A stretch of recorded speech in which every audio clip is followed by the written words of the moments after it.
All right, hello Twitch. Welcome to Monsters and Madness. This is session 10 with our now named group, Bastion's Watch. Before I always got to make sure I stop before I do a recap and just get into things because I always like them ready to hop it. For our players today, and we do have two new players joining the party today. But for our players, I always give an opportunity to drop a little bit of a lore fact.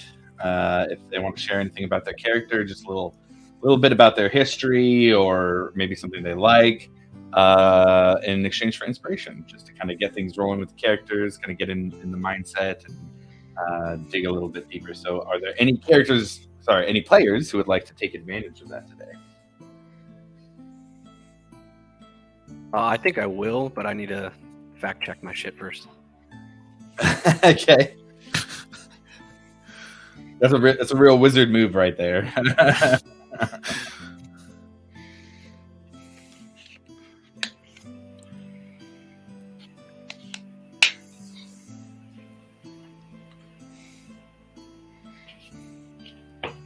Sounds like you're the only one, so. That's me, huh?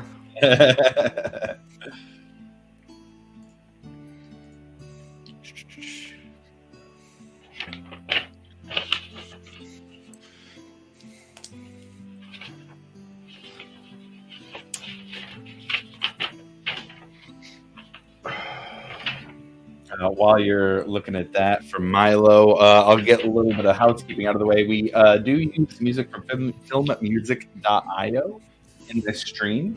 If you go down just below the video stream, you can find the information for each of the songs, the artists, who they're by, and where you can find more information. But I highly recommend checking it out. They've got a great library of music there that you can license and use in your own projects. So Milo actually has siblings. He's not an only child. He does. I think we'll leave the number still a mystery, but. So Milo is not an only child is the lore fact for the day. Something that the players would know, but the characters might not necessarily. So inspiration for you, for Milo there, and make sure and let me know that information as the DM. Like that could be Came from the Heroic Chronicles, so I don't even know that much. Privately sent. Okay, cool. So getting into the session today and recapping how we got here, the group was dealing with the Long Rivers, led by Casbin Long River, one of the members of the Amber Council, who were in charge of most of the mills in the Zemni Fields. You guys had spoken with them and talked about kind of forming an alliance and working against the Red Wills. But along with that venture, there was the problem of who would supply timber to the area and subsequently to the rest of the Dwendalian Empire. And in those discussions, the Gnomes of the Velven Thicket were brought up. They are a group of nomadic clans in the Velven Thicket that do some business with Pride's Call, mostly in trading their dialect fruit. But they do have some methods of logging, seemingly in a very natural way. But they also have, according to Harry and Casbin, the potential for stimulating growth for trees, which would be very useful in trying to find a way to replace the hills. The group headed off, made it to the Velven Thicket, crossing over the river to get there, and found a shrine to the Wild Mother. And Harry led the group through there with the intent of a gnome from one of the clans finding them and leading them back to wherever they were staying, rather than leading them to where they had a specific spot. But the group found a shrine to the Wild Mother, where they met up with Miss Stani, a scout for the Nimblefoot clan, who spoke with Harry. And during that conversation, the group was set upon by one of the creatures that had been corrupted and had been coming down from the Saltwallow Bog, a venom troll. and with a level of respect for the shrine they were fighting around, but still enough force to kill the troll. The group took it down, and were despite Mistani's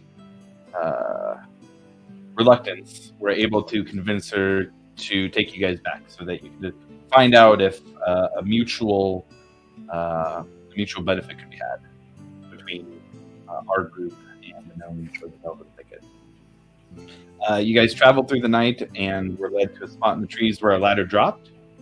You all climbed the ladder and saw a network of bridges and platforms, little tiny dwellings among the trees, where you had entered into the dwellings of the Nimblefoot clan.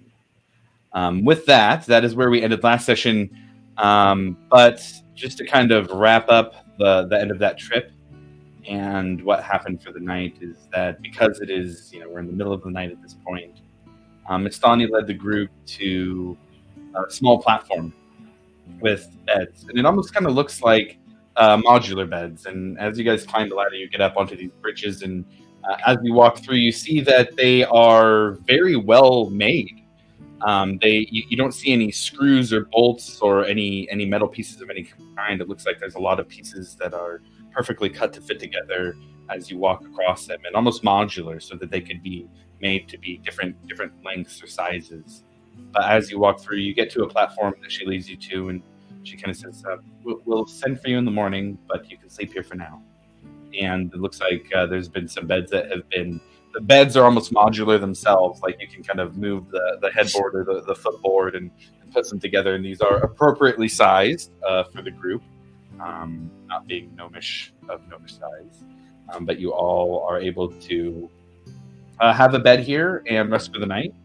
And that's where we'll kind of pick up, is with the group kind of being led to these beds and deciding how you would like to rest, if what anybody would like to do from there.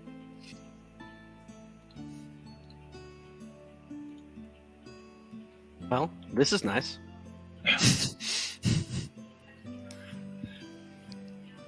So they had us climb up in a tree to sleep in a bed. I love it.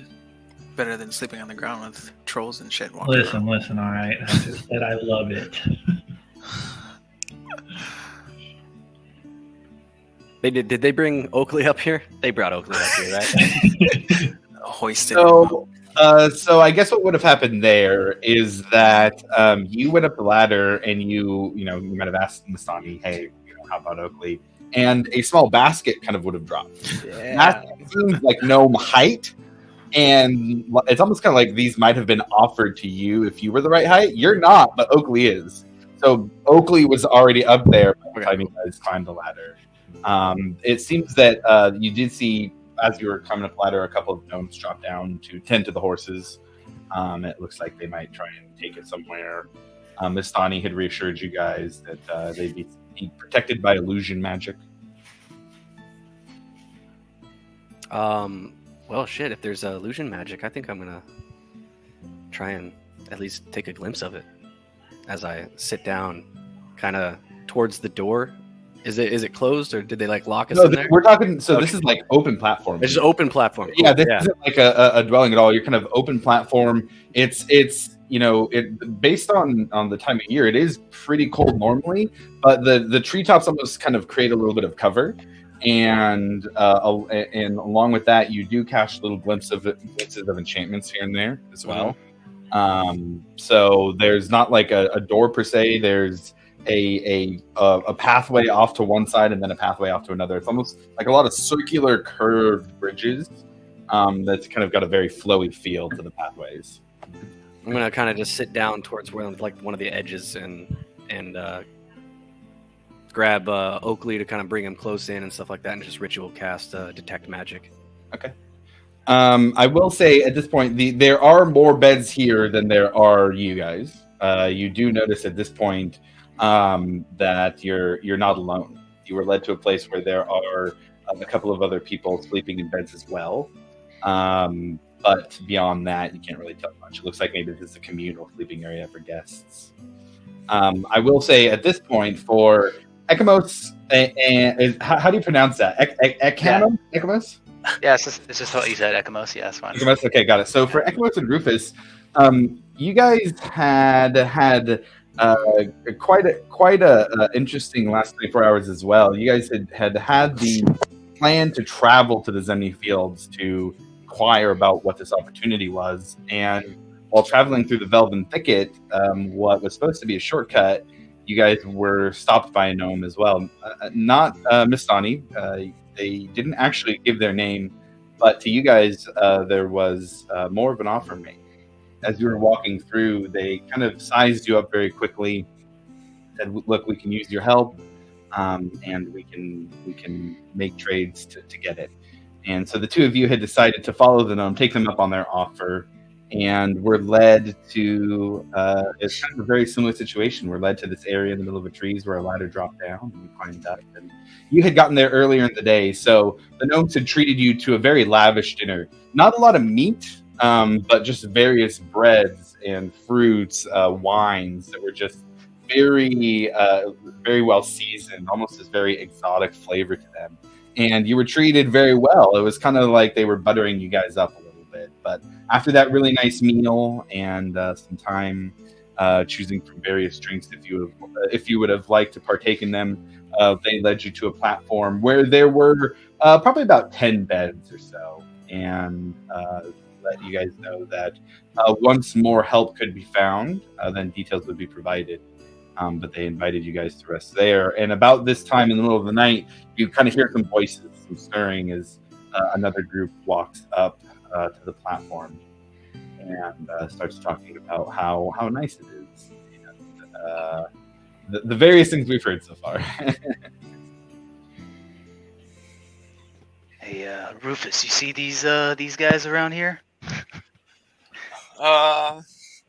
Yeah, but that food messed up my stomach, so Did it? I might need to relax. There wasn't a whole lot of meat there, so Yeah, I hear you on that, for sure. You want to go over there and talk to them, or what do you want to do?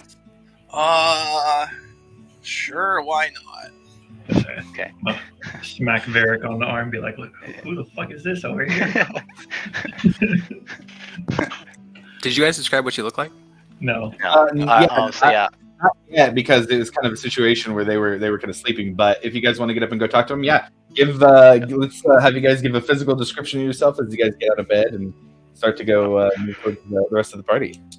So, you want to go first, or you want me to go first? You can go. Okay. So you take a look at me, and you see this kind of hooded figure. He's kind of like not fully hiding his face, but he's got a good amount of his face covered. You notice that he's a reborn warlock. Doesn't have like a huge stench to him, but he has that like kind of dead smell, but it's kind of like covered up a little bit. And then by looking at his face, you can kind of see he's got like grayish skin, and he's just kind of like keeping to himself. But what's it called?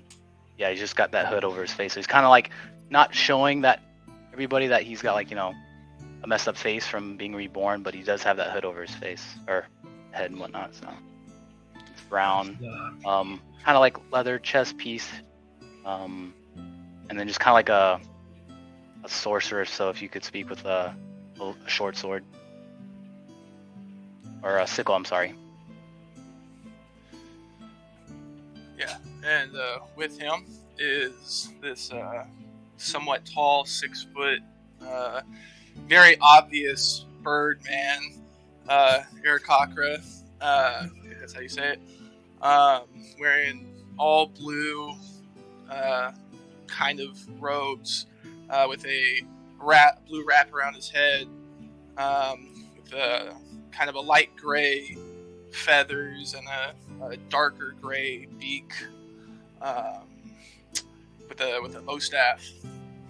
With a very nonchalant way he holds himself, very relaxed. Are either of their races common to this area? I would say Aarakocra, not very common. Not unheard of by any means. It's not like Mhm. whoa, but not common to the area certainly. Otherwise, you're kind of picking up like I would say roll perception check for me. All right. Oh yeah, let's get Get that him going already. brand new dice out. All right. Well, that's his D20. That one. Mm. Add one.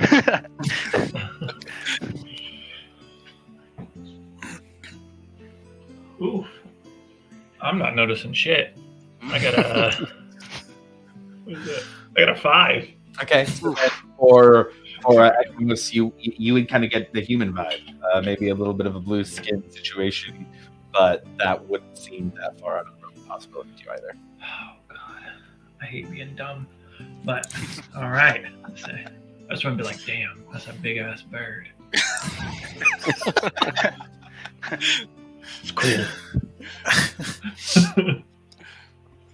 Just kind of lean over to Alivor and be like, "Do you smell that?"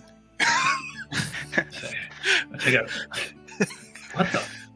Yo, you stepping shit or something? What the hell is that? Yeah, maybe it's Milo. I don't know.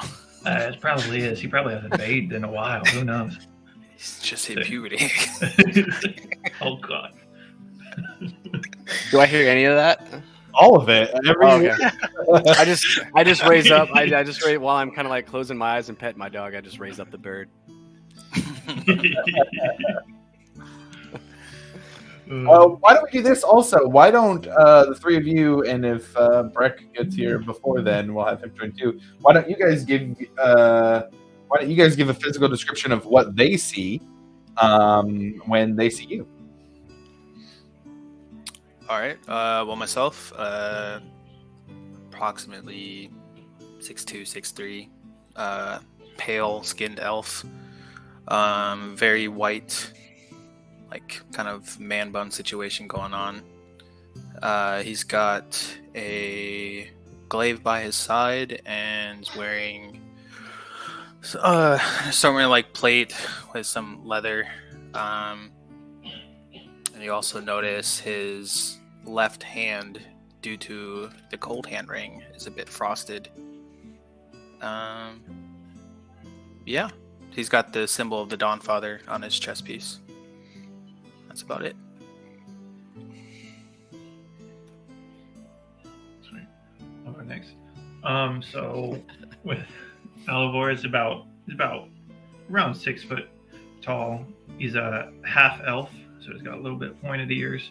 Kind of a not like super tan, but a slightly tannish complexion, not pasty white out here.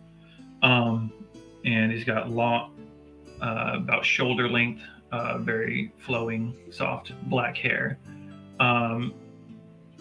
He's got a lute in one hand. He keeps that thing close to his side, and then he's also got a small crossbow strapped to his back in about leather-studded armor-ish, some light armor style.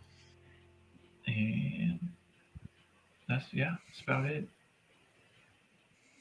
Milo is somewhat of a younger individual. He's about 17 years old, 6 foot as well. He's brilliantly blue eyes with a somewhat short brown hair that's kind of pushed back, kind of windswept back, with kind of lightly tanned skin. He has blue and purple robes that are kind of held together by brass facets that kind of matches a lot of the piercings that he has around in his face and ears, which are of different colored metals. He has a flat-brimmed wizard's hat that has kind of used up and abused a little bit. And then he has a kind of a light brown leather chest piece that kind of runs down into his legs and stuff like that for his leather armor. And you see a whip and a dagger and a huge book, as well as we were going to need an Oakley description too. Oh yes, and Oakley is, you see this fairly nice-sized Bernese mountain dog. So a really big tricolored furry puppy. And I believe that's all I got for now. And we don't have our other player who's going to be here in yet. But for him, I'll give a physical description. You see a dwarf wearing mostly like very bluish tinted armor with some green kind of robes put over that. Long black hair and a ponytail with a big black beard, a couple of braids in kind of typical dwarven style. He's got a couple of weapons with him, including a shield that also has a blue front to it, and has a mace that has a large blue orb with it, almost like a wooden carved axe on the other side with some odd-looking knobs carved in that almost look like eyes. But that would be Breck, the other character that you would see with the group.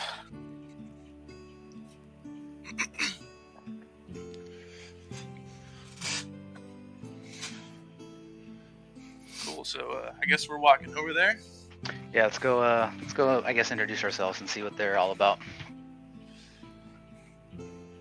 Well, I hope they're friendly. Hello. Saw dude.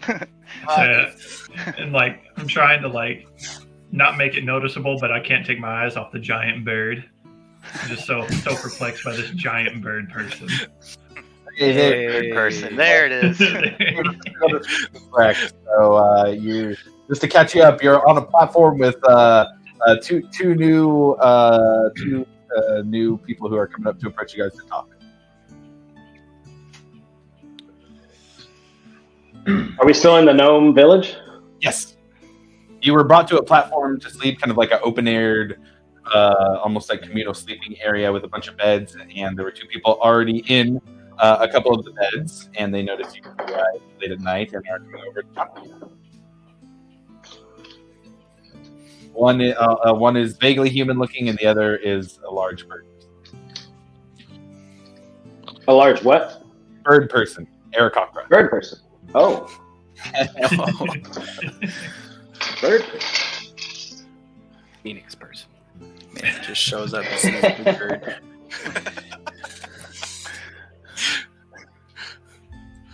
Have we all said hello? Yeah, that's what In you hopped into. They were just walking up. Yeah. Oh, okay. I guess I'll go first. Hi, I'm Ekamos, and this is my friend Rufus. But So how about you guys here today, I guess, or tonight? Rufus the bird. Got it. Yeah, a gnome took us up here. We came to chat with some gnomes, and they put us up here. Didn't know we'd be expecting company, but you know. Yeah, we got picked up by some gnome, and he brought us over here and got us dinner and all that stuff. We were actually trying to find the settlement. I don't know if you guys know about it. What was it called again, Rufus? I forget. I think I threw that paper away on accident. Man, you know I'm bad with names. I think it was like Bastion or something like that. Some settlement nearby. That sounds about right. I give the side eye to Varric. Just kind of low-key kind of sketched out that they're looking for our settlement. Well, we saw some notice, and we wanted to see if we can like help them out because we were actually on a mission ourselves. We saw it was growing, and thought maybe we could help out a little bit. Yeah, I think we sent out notices for like recruitment and stuff like that. Yeah. You guys hearing this? It's kind of the way you guys all responded to them. Yeah, we're actually from Hope's Bastion. Oh, really? Wow. Awesome. Yeah. Well, I don't know if you've already introduced yourselves, but yeah, I'm Ekamos, and this is my good friend Rufus here. What are you guys doing in the morning? Honestly, don't know at this point. I guess we'd be talking to some of the gnome leadership, hopefully. Well, if you guys are part of Bastions, is that cool if we kind of tag along, if that's all right? I mean, I don't see any reason why not. I mean, I guess so. The more friends, the merrier. Did any gnomes tell you about anything about people being abducted around here, though? Is that news to us? That would be news to you guys. You guys hadn't heard. No. That is news to us, yeah. Abduction. I don't know. When the I mean, maybe we got abducted. We just got grabbed by the gnomes. I you know, right? but- Maybe we got snatched up. But Did, they told us that there were people getting abducted, and then they brought us to get some food, and now we're here going to sleep, and now my stomach hurts because I ate a bunch of bread. You think they're like trying to swindle us or something? And like, I don't know. The food was kind I of don't know, weird to you. Food was kind of weird to me. Jeffrey at some point, it sounds very familiar. I don't think it's. I wouldn't say it's the gnomes. We got a man on the, not really on the inside, but we've got the connection that says that I don't vouches know. for You him. can't trust short people. And you look around, Harry's not. I was about with- to say, where is Harry? Harry's not with Wait a you. minute. Yeah, Wait a minute. you know, he's not around anymore. That sneaky little fucker. I swear. See if I rescue him from a giant scorpion spider again. I don't know, but it sounds like it might be worth looking into. Hey, Josh, can I Hmm? speak while I ritual cast? Might be Maybe a word or muttering two. myself. Yeah, maybe a word or two. Okay. Nah, just stay quiet then. Oh, well. I don't know I'm if gonna we look ever. look over at Alibor and say, "What's that guy doing over there?" Pointing at Milo. I don't know, but he stinks. But I don't know. He does this weird thing. He like talks to his book. It's pretty weird. I'm not gonna lie. We've been watching him. I think he's a little crazy, but I mean, with he's pretty a cool. dog like that. to say. Yeah, he's got to be cool if he's got a cool dog like that. Oh yeah. Yeah. So at this point, like since we're this close, would I notice that he's pretty much undead, like he's reborn? So I guess I would say for you, Egamos, how undead do you look? Right? Is your Like I wouldn't say like fresh dead, but like not like dead, I guess. If that makes sense. Like you could just say like super pale skin. You obviously see like there's no blood flow or anything like that. So you're like, okay, damn, this dude's for sure dead or reborn, I guess you could say. and especially you, Varric, and Breck, I guess both of you, being paladins, you get kind of the not like the full like ping look, but you both Spider get senses tingling. Maybe. Yeah, I guess I would just kind of like look at him, and be like, "Do you need medical attention? Like, are you good?" Good. That's I don't right. think we should eat that food. It might be the food. Yeah, honestly, it might be the food since it's not processing or anything. So nothing's working. What? Let's Say, see. note to self: I do think- not eat gnome food. I think I might need to find a bathroom pretty soon. Do you guys know where the bathroom's at?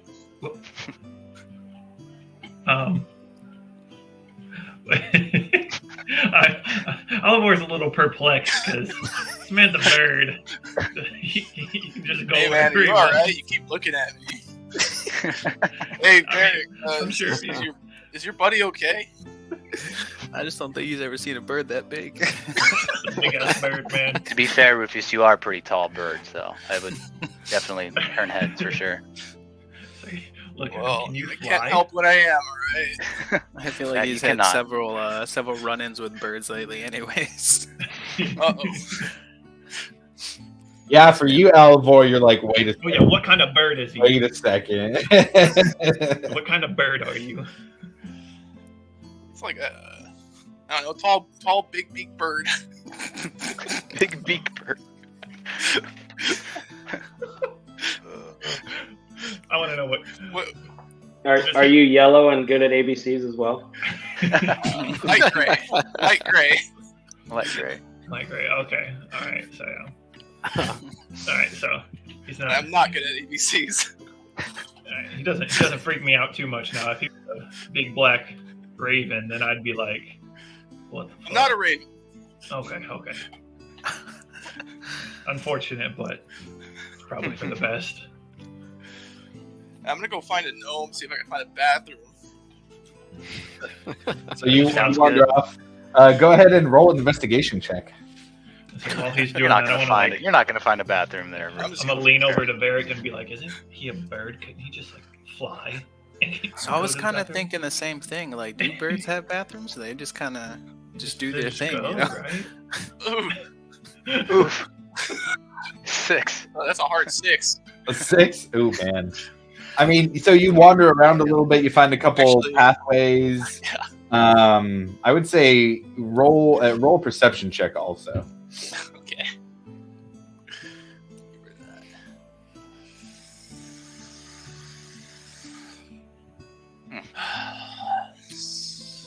So 7 plus 2. So 9. Okay. Does Rufus have pants on? Or 7 plus 3, my bad. So 10. Okay. So 10's a little better.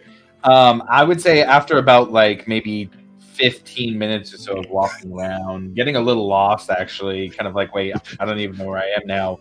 You do see you see this little area. It's kind of like some steps up a tree to a higher spot, and you see up above on the platform above, it looks like there's some makeshift like wooden toilets. They seem to have some kind of piping system that's involved with the tree. Man, it took a long time to find this place. It's like a maze.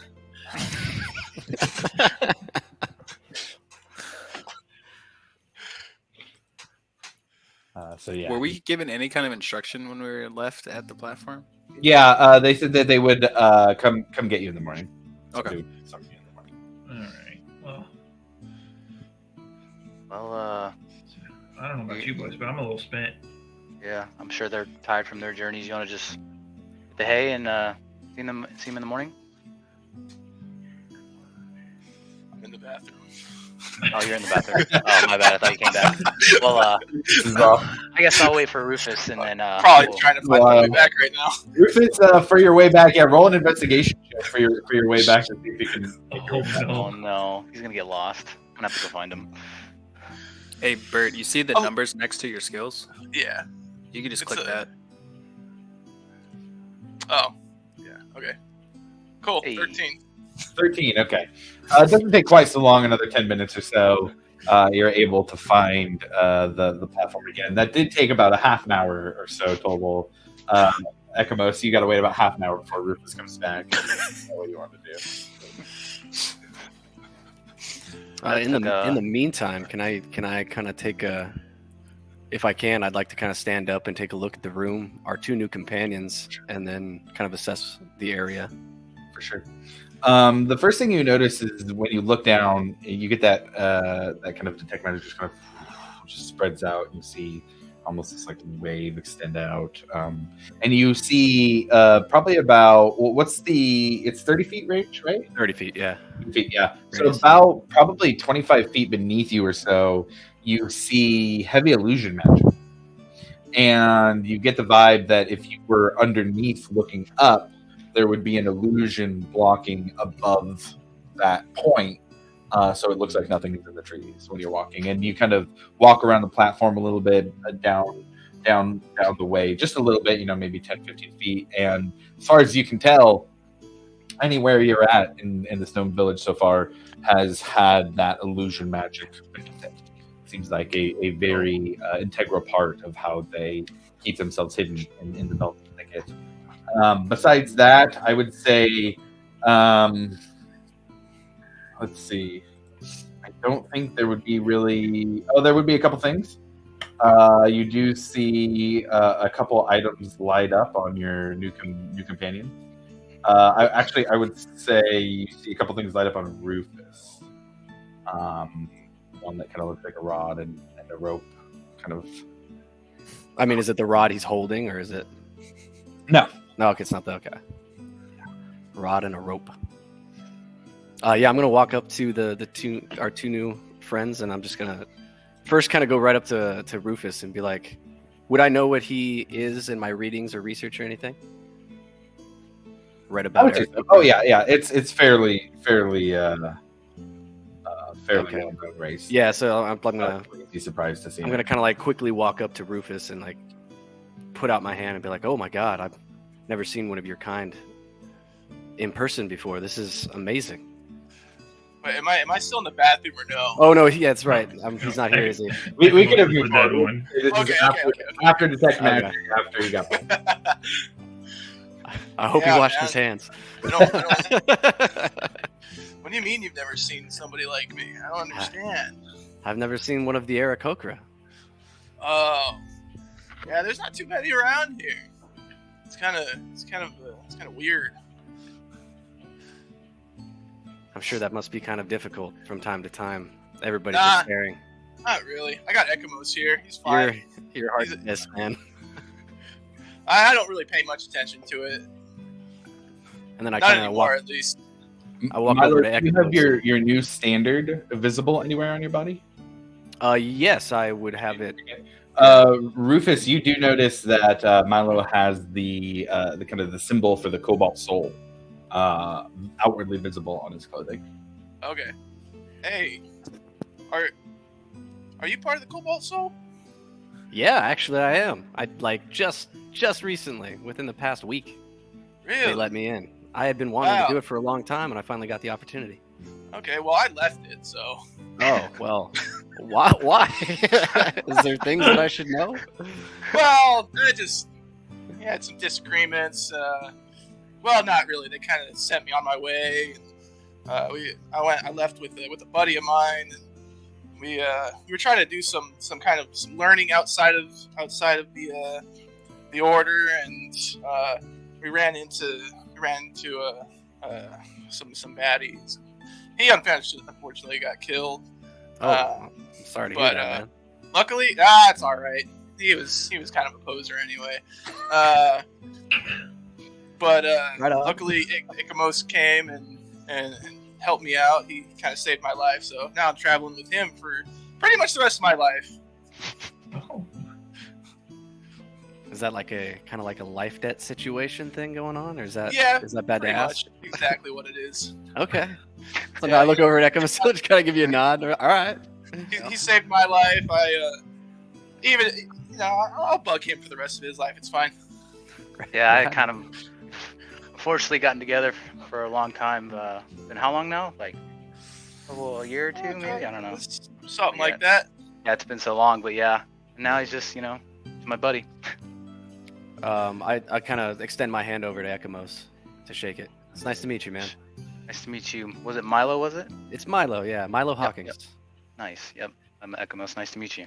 And as that happens, I'm gonna kind of reach down. I'm gonna pump up my kicks, and then I'm gonna go take a look at the upper reaches of where that illusion magic might go to, like how far it might extend upwards or into the trees. Or You follow it up. It seems like it's less heavily applied up top, but there is still some. Probably you can fly up about 45 feet from where you're at. We're talking, you guys are big, large, old trees. You fly up another 45 or so feet and see the top of it. And there is a light. The ones that are at the top are almost like circular domes. It almost looks like the tops of trees. It's meant to mimic the tops of trees to make a natural looking cover for anything that's flying over, as well as underneath. Gently put my hand on my book and, silly, they're completely covered their dwellings with illusion magic. It's amazing to behold. Yes, the gnomes are quite adept at illusion magic. I'm not surprised to see them wielding it so successfully. Every time I thought of gnomes, I always thought of just gears and mechanical workings. But this is something completely different. The gnomes are a creature that came from the Feywilds. They all are in touch with at least a little bit of magic. It's pleasant to see, and I'm gonna float back down to the bottom. Oh, puppies! And I'm gonna go find a bed. Plenty of beds. Everybody feels pretty safe and comfortable for the night, but you guys are welcome to take watch if you would prefer. It's up to you guys how you would like. Well, I think I'm going to turn in for the night. Yeah, your stomach's not feeling too well. I'll go ahead and go to bed as well. I'll probably stay up for a little bit and just observe all the gnomes and stuff around us. no, I'm going straight to bed. Straight to bed. Okay. What about you, Brett? What happened to the wagon? Did they do something with the wagon? Yeah, there are a couple gnomes who came and said, "We'll tend to this. We'll make sure it gets essentially hidden." They didn't say specifically like we'll hide this illusion, but the thought was kind of we'll we'll make sure and take this into the village. And since you can't really bring a horse and carriage up there, that there's some kind of system that they may have buildings on the ground, or not necessarily buildings, but they might have dwellings or different things constructed on the ground. They didn't really say it, but they did say they were going to take care of it. Okay, cool. I'm probably just gonna find a corner and kind of post up in the corner. There are beds. Yeah, I still want to chill in the corner. Okay. Okay, got it.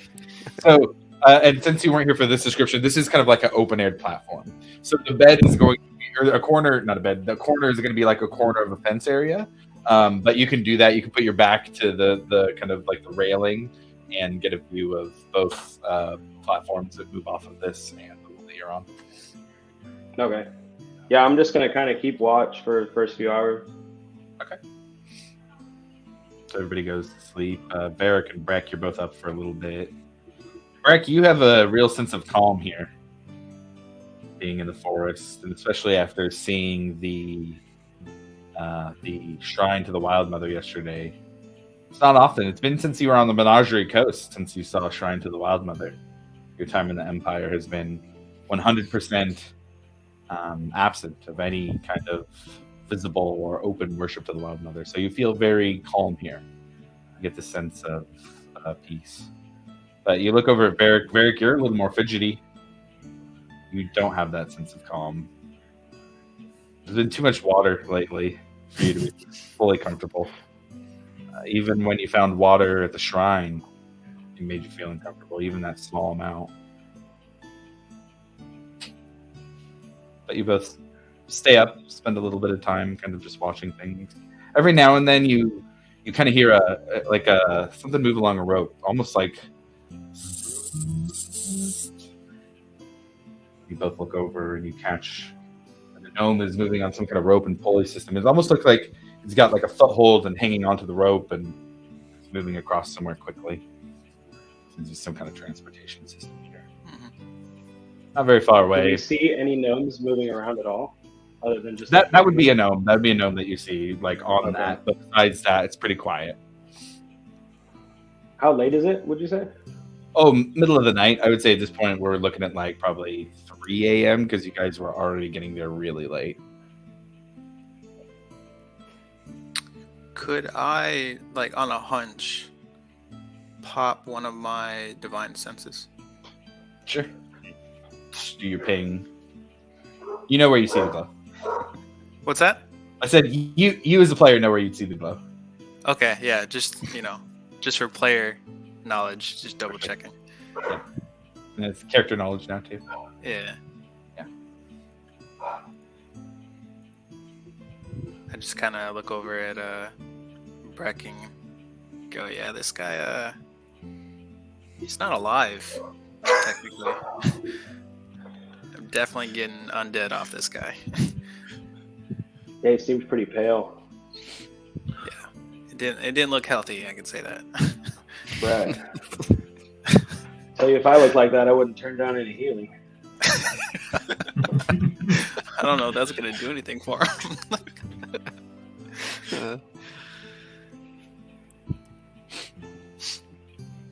You think we trust these guys? What's that? You think we can trust these guys? I mean, the gnomes did enough to bring him here. So I guess it's to be seen whether we can or not, but so far so good. Yeah, I think the settlement can use all the help it can get. Yeah, I agree.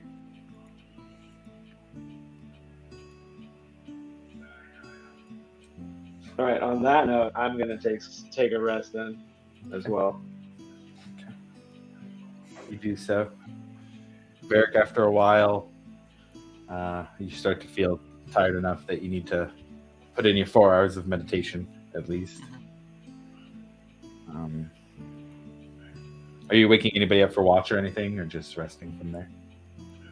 Probably just resting. Okay, so you do. Everybody can mark a long rest.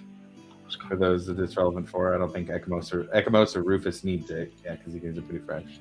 But everybody else can mark a long rest. And you all wake up to sunshine. which has been a little bit sparing for the last few weeks, given the season.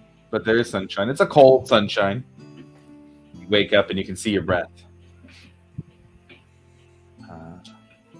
Almost that large cloud gathering in front of you. Not just like when you breathe out, but it kind of gathers there.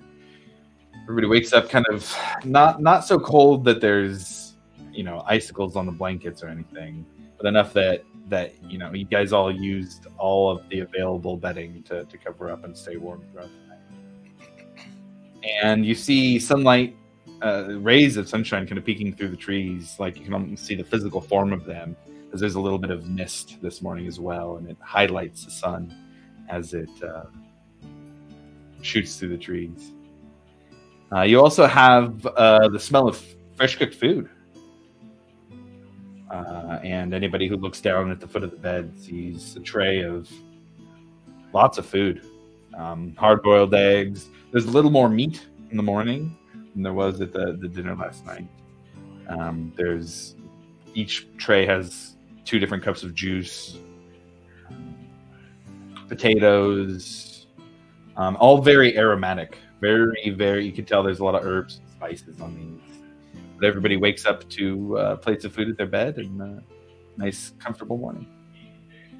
Milo's gonna raise out of bed and like stretch his arms over his head, and as he does so, he's gonna remember what Alivor said, and he's gonna just quickly kind of glance over to where Alivor was sleeping, kind of making sure he's not looking, and then I'm gonna check my pits for some stench.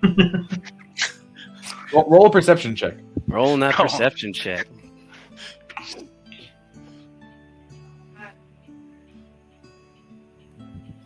An 8. An 8? That's a little ripe. You can see it's a little ripe. Dick. And then my hand's gonna glow blue, and I'm gonna try and do it as subtly as possible. But I'm just gonna start cleaning myself with prestidigitation. Prestidigitation shower. Mage's shower. Mage shower. Okay. Would I notice this? I'm trying to do it as quietly as this is going to be subtle as possible. Roll for that. So Milo, go ahead and roll me a sleight of hand for prestidigitation casting, and Barrett, give me a perception against that. Oh, you got me beat, my man. 9. Natural 20. Oh. Yeah, you see him taking that. 24 total. Super shifty eyes, just like looking over his shoulder, just trying to be as casual. Maybe kneeling down behind Oakley for some lower. Just slowly cleaning himself so you guys don't know. I just nudge Alan and go, yeah, see? Oh, God. I knew it was him. His mother didn't teach him how to clean himself. At least he's trying something now. I mean, could have been. I mean, he flies over every river we come to. Oh, very true. Oh shit! They brought food. Yeah, Is mine even Change the subject. so is mine even still there, or would have that been eaten by now? For Oakley? would Oakley stayed, or Give me an animal handling check just to represent how well Oakley would have restrained himself. oh boy, Come on. you know what? I'm going digital this time. Dice have been Your letting dog me eats down, my man. breakfast. I'm gonna be mad. 18. See, that's what I'm talking about. Hey. Oakley has been a beacon of good boy training. Oh, good boy. I'm gonna take a nice big chunk of meat and hand it over to him as I scratch his head. It looks like it's probably some kind of ham, like a gamey pork or pig of some sort at least. He takes it very happily. Yeah, I'm gonna dig in myself, my man. Good boy, puppers. Hell yeah, bedside service. Let's And while you guys are figuring out what you want to do next here after this, I'm going to do a quick bathroom break. Give me like 30, 40 seconds.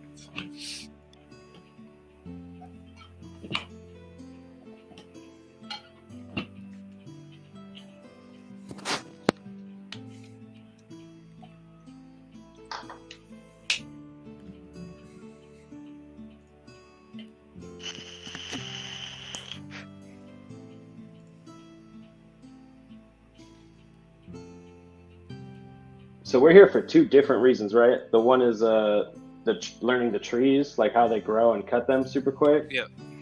And then the other one's that fruit, right? The dialect fruit, Yeah. Yes. which is also tied to the trees growing, isn't it? Oh, I don't know about that, but that'd be cool. That'd make it really easy. I thought that was how they did it. Was with the fruit? I think so. I think it had something to do with it. Sure.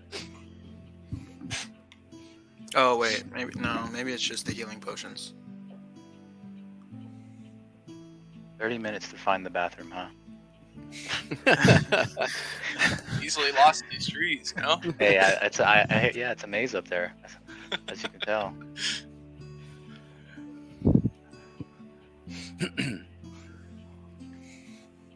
I guess I'll lean over to you and ask, if your stomach's feeling any better. Yeah, this is feeling a little bit better. I think I can actually stomach some food, especially since they gave us some meat. Yeah, I'll actually go ahead and give Rufus my whole tray of food since, you know. Okay. You can keep the eggs. I'll keep the eggs. Yeah, okay. I'll use that and kind of rub it to Just hide my stench. Smelling eggs instead. see me just pick up the food and just gulp it down. All right. I'm sorry, I have to do the same thing. We need to check to see if everybody sees that. If you're trying to Yeah. Oh yeah. give me a sleight of hand check For the eggs? for egg application. Egg application? Oh man, I have a bad dex. Oh, 3. 3. Everybody sees you apply. It's whatever. Why is he rubbing eggs on him? Bro, there's some strange people. It's okay. Yeah, still it'll be love alright. Love you too, man. Right about that time, while you guys are looking over and seeing Ekamos inexplicably rubbing eggs on himself, you guys hear almost this loud bird screech. Rufus, you hear it and you're like, wait, what is that? You're usually good at identifying these types, but it seems to be almost artificially made.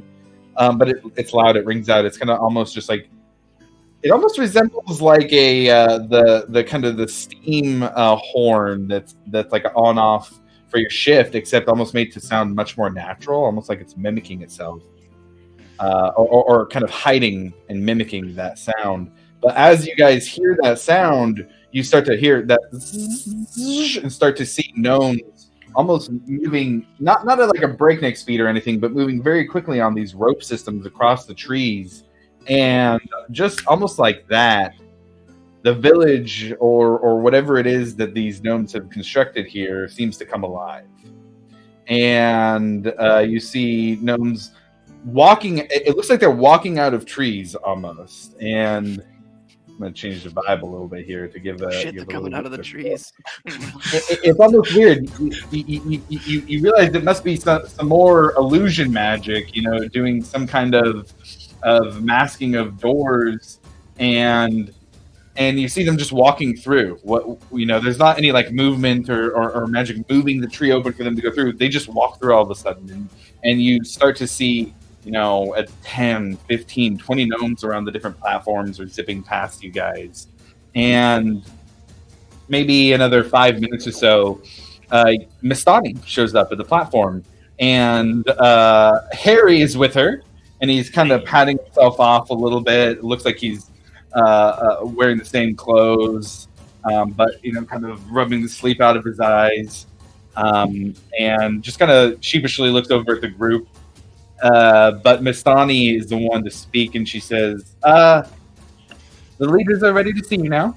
If you'd like to come speak with them." Yeah, of course. Yeah. So I just What was wanna- that loud sound? It was Wow, loud. this place is nuts, man. Yeah.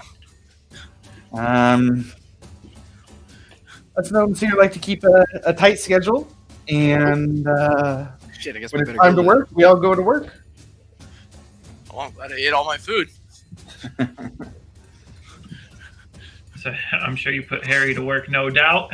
Give him a pat on the shoulder, be like, You guys look and see Harry's face. He just goes beet red for the first time. He's usually pretty stoic, right? He's a little badass, but he just goes beet red, and he just kind of mutters like, "Well, I was, just trying to catch up with some old friends. How he's like looking for some. Did you guys? Comfortable beds? Was it comfortable beds? Probably not as comfortable as yours, Harry, but No misfires last night. And Miss Donnie turns and says, "If you boys are done, then they are waiting." And she walks off, and she doesn't wait for you guys. She just heads off. All right. So I'm just kind of standing there, like hearing all that, and I look over at Derek. I'm like, "What's he talking about? Talking about Alvor?" Have you not? You haven't had that talk yet with your parents, or? You see, when a boy gnome and a girl gnome like each other. Right. And just to get a little bit of extra description and context here for Ekamos and Rufus, you guys see Mistani walk up, and Mistani, you guys haven't met yet, but she seems to have kind of that forest gnome garb. It's almost like this mix of almost like villager or town garb, but almost done in a way that has like the threads are more visible because it's like a very natural thread, or there's some kind of patches that are made out of like a kind of a leaf, kind of the leaf patchwork that is woven together. But she comes up, and you see with her is another gnome. He does not look like he fits with the forest gnome vibe, really. He's got a long for him. It's a gnome, so it's not long, but long for him. Leather duster. He's got like black pants and a black shirt with a bandolier on it, and it has a symbol at the top of the bandolier. He's got a monocle that has 3 different size of lens that kind of looks like you can adjust them to get a different view of it. Some kind of contraption by his side. You can see as his duster kind of opens, you can see some kind of contraption by his side. He does not seem to fit the forest gnome aesthetic, but he is the one who is left after Mistani heads off down the pathways.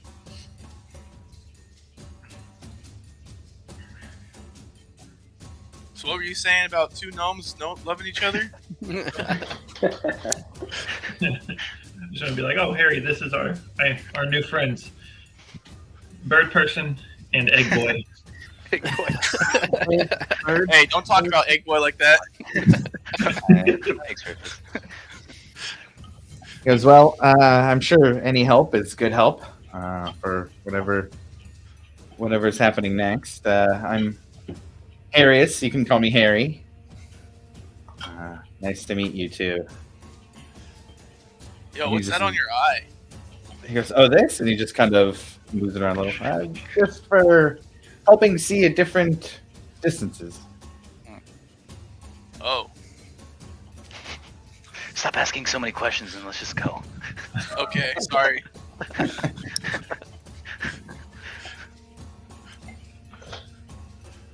Are we like swinging from these ropes? Is that what's going on here? No. There's pathways that you guys can go. It looks like that might be quicker ways to get where you're going. But the path that Nistani took was just along the wood bridges.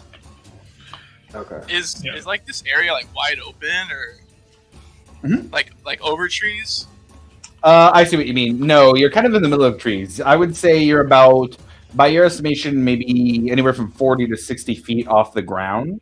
But there is still probably another 40 to 50 feet above you guys of trees. You're in a very kind of old growth forest with very large trees. So you're kind of maybe halfway to 2/3 up in that forest area.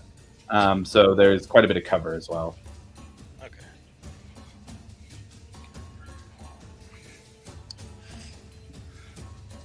Yeah. So I would say start following. Yeah. So you guys follow Istani, and Harius is kind of at the head of your group, but you can kind of tell he's careful not to move forward to be walking along with her, but is still walking in front of everybody else in the group. And as you guys walk through, you see more of this architecture. It almost looks like a Da Vinci bridge that has the weight all kind of put together in such a way that It's not there's not extra things having to fasten it. The weight of itself is what holds it. And you walk through, not very long, probably 7 or 8 minutes, and Bastani leads you to what now you can see is a large circular platform. This is probably 60 feet in diameter or so. And you can see that there are chairs set up in a circular fashion with some gnomes who are already sitting in that circle wearing various garb. And what's interesting as you walk in here is it's a very almost picturesque kind of view here, because there is a little bit more of an opening to accommodate this larger platform. But as you pass through, you notice even like the platforms that make up the bridges and the wood that you guys are standing on is a little bit nicer. It's got, it's a little more etched with carvings, with designs of leaves and vines and things that are very ornate but still feel very natural at the same time. And as you get closer to this platform and step through, you see maybe 5 or 6 gnomes already sitting down. But there's almost a gust of wind that flows through the trees at this point. You all hear that rustle of trees. It almost makes this symphony of noise here in the forest. And leaves start to fall. And they're just small leaves, but as they fall, they kind of spin. And you almost have this surreal, ethereal sight walking into this, what is a more elegant platform for these gnomish leaders. And more leaves start to fall, where it almost looks like snowfall falling, but with leaves, yellow leaves, giving this autumnal feel. You really feel the cycle of the forest now as these leaves are falling, some landing on the platform, some going down farther. But it's this very, very serene, surreal look as you move onto this platform. And as you do, Vistani points you all to each of the chairs, and you look around and see there's enough for all of you, enough for a couple more, and there are 5 gnomes sitting there who are ready to speak with you, waiting for everybody to sit down. All right. Let's get this chit chat started. I go take a seat. Yeah, follow I for go- sure. I'll go sit down.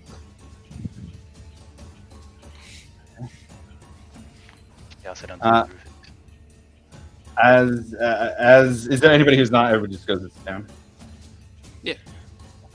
So you guys do, and you look and you see that almost in the for the chairs that the gnomes are in, one that's a little bit bigger, a little more ornate, has somebody who's sitting on it who is wearing a pair of round glasses and almost like it's this weird mix of a suit but almost robe-like. You're not sure if it's like more of a druid type robe or a mage type robe, but it has this almost it's very very well made, almost tailored to fit specifically.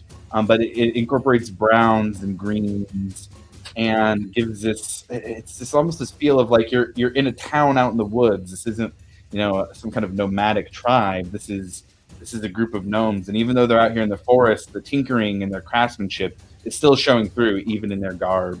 And he has gray hair, kind of balding at the top, just kind of horseshoe around the head.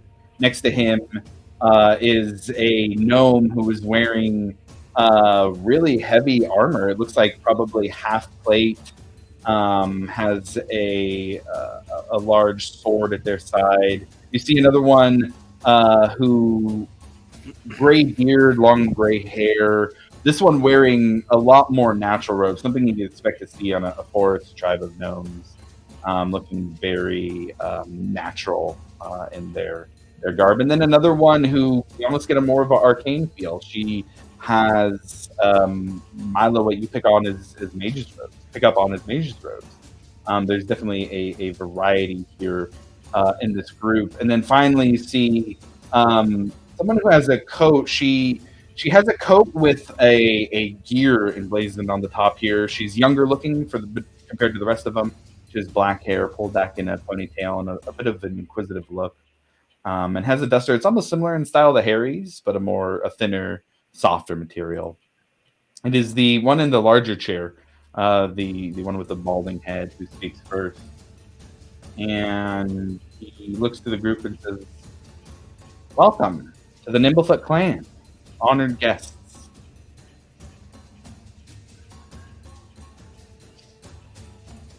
How you Thank- doing? Hello. Thank you for having us. I hope your accommodations were all suitable for the evening. Mistani tells me that some of you were brought here after helping fight against a large creature out in the thicket. Venom trolls are no weak foe. We've lost many of our clan to venom trolls when we ventured north into the bog. But it is quite alarming to hear that they are this close. But I'm getting ahead of myself. Please, it would be nice for us to know a little bit more about you. I understand that Harry has spoken on your behalf. And then he looks over to Ekamos and Rufus, and that there are others who we've looked to help as well. Perhaps you can tell us a little bit about yourselves, and then we can tell you about what's going on here.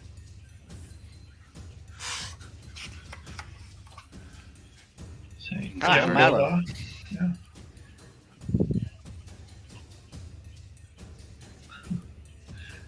Say, well, we're Bastion's Watch +2. So we came here to hopefully get to speak with you about possibly coming to an agreement or even a relationship as far as helping you guys with anything you need, and in return, y'all helping us with building our settlement.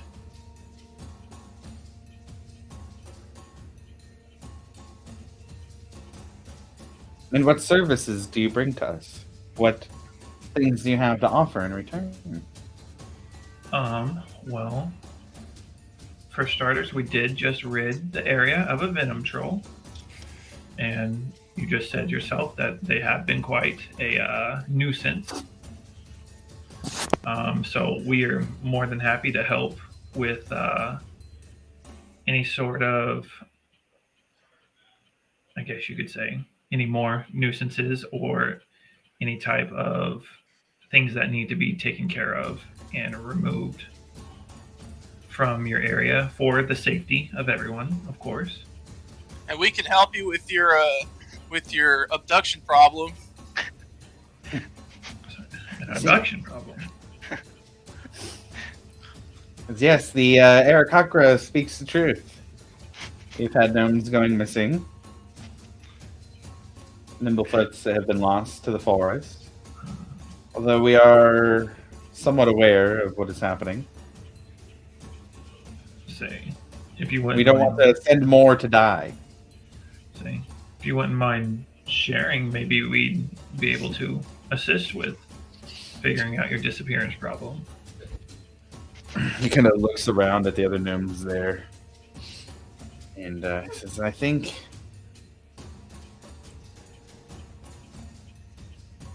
that Triniana might be able to speak a little bit better to what has been going on. She's been studying the suspected creature. And the one who's kind of has the more mage-like look. Yes. It started with the arrival of a group who was trying to lead some of us astray.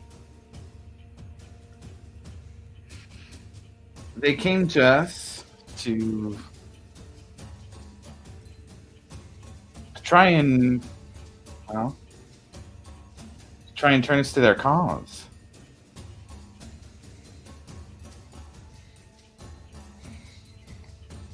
Posiver here, and she turns to one who kind of has a more of a druid look, is our head druid. Being forest gnomes, have a very mixed view of magic and how it can help us. The group that approached us seemed to have almost a cult-like mentality. Milo raises his hand. She kind of looks confused. Yes, you. Thank you, ma'am. This group that you're talking about, what sort of magics did they, if any, did they employ? They were druids as well. Was it Anything spore of magic? the spore magic kind? I believe. And she looks over to Podziver, and he says, "Yes, one of their group was a spore druid. Just one. Not all." And I look at the rest of.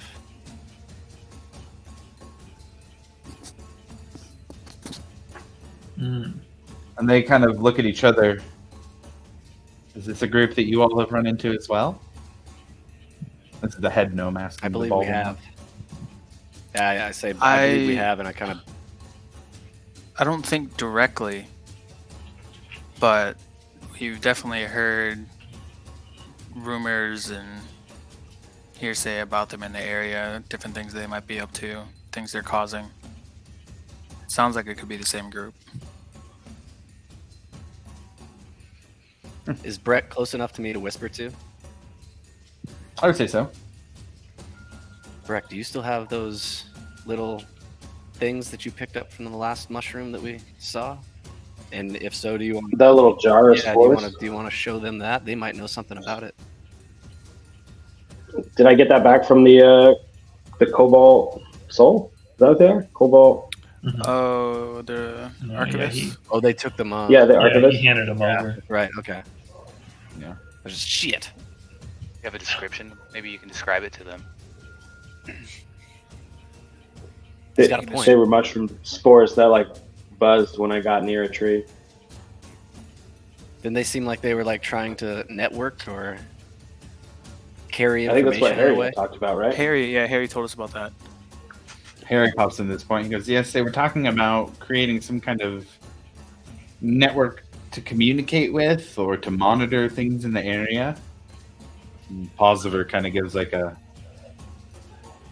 I suppose that would be theoretically possible, but the work would be quite extensive. It would take a group of them doing it. I don't know what the benefit would be.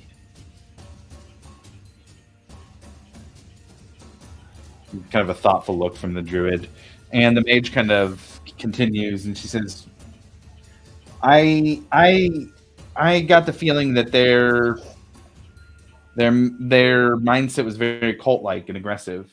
They spoke of needing to tend to the cycle. They spoke of the first mother.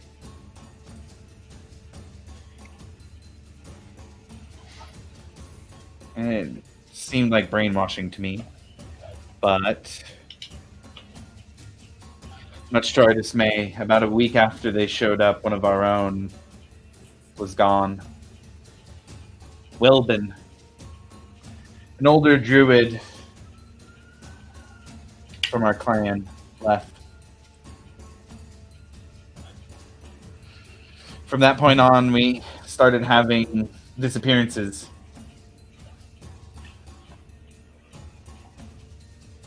Slow at first, then quicker. Has there been any consistencies to these disappearances? Like, are they taking specific types of people, or are they just taking? Does it seem random to you guys? So far as we can tell, random, but mostly solitary, except for one case. There was a group of 3 who were traveling. 2 of them were taken by a large beast, some kind of monster, 15 feet tall. It grabbed one with its large hands, the other it grabbed with its tongue, and ran off. I tried to use some kind of magic on the third one, but they were able to resist and run. What kind of magic? Some kind of siphoning magic. Is that one that escaped? Are they still here today?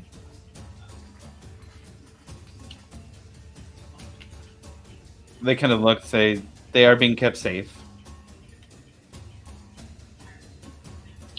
Would there be any chance of us possibly talking to that individual to hopefully get some more information, give us a possible place to start to investigate this problem for you guys? Because I can do better than that. Oh, And she kind of does a couple hand movements and casts an illusion spell. She says, "Here's the description of the creature that they saw." And you see this creature. It's just large, green, almost frog-looking in a way, bipedal, but it has heavy brow ridge, almost like horns coming off of the top of its brow, and little kind of knobs or horns across its back, claws, large mouth, kind of a big gut. It's got purple, simple robes around its waist, making it look like it's not exactly just any kind of monster. And a bit of red magic flicking at its fingertips, whatever siphoning magic it can use. I'm gonna try and do a quick sketch in my back of my spell book. Okay.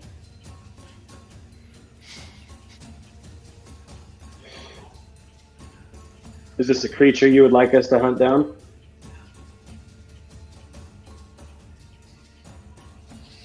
The leader speaks again, the balding leader. To the point. Very dwarven of you.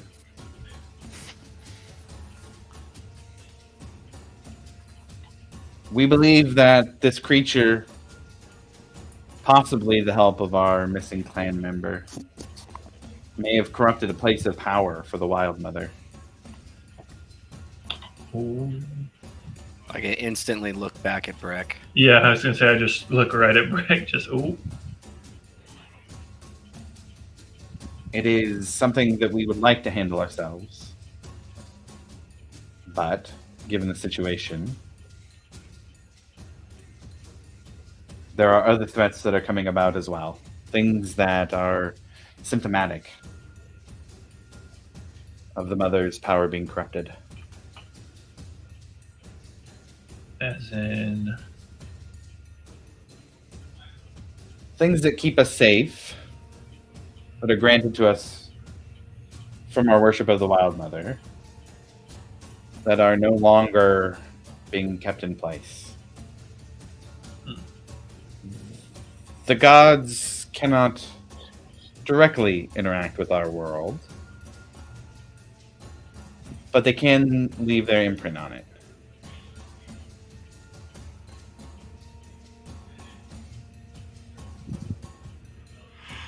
We think the venom troll may be part of that symptom. They shouldn't be coming up this far, but they are. Yes, to answer your question. If there's an arrangement that could be made for you to go after this creature, then we would like to work towards that arrangement. However, we also believe that, based on what we believe this creature may be, there may be members of our clan that have been stolen or kidnapped by them that are still alive. More than the killing of this creature, the return of our gnomes would be what we would like the most.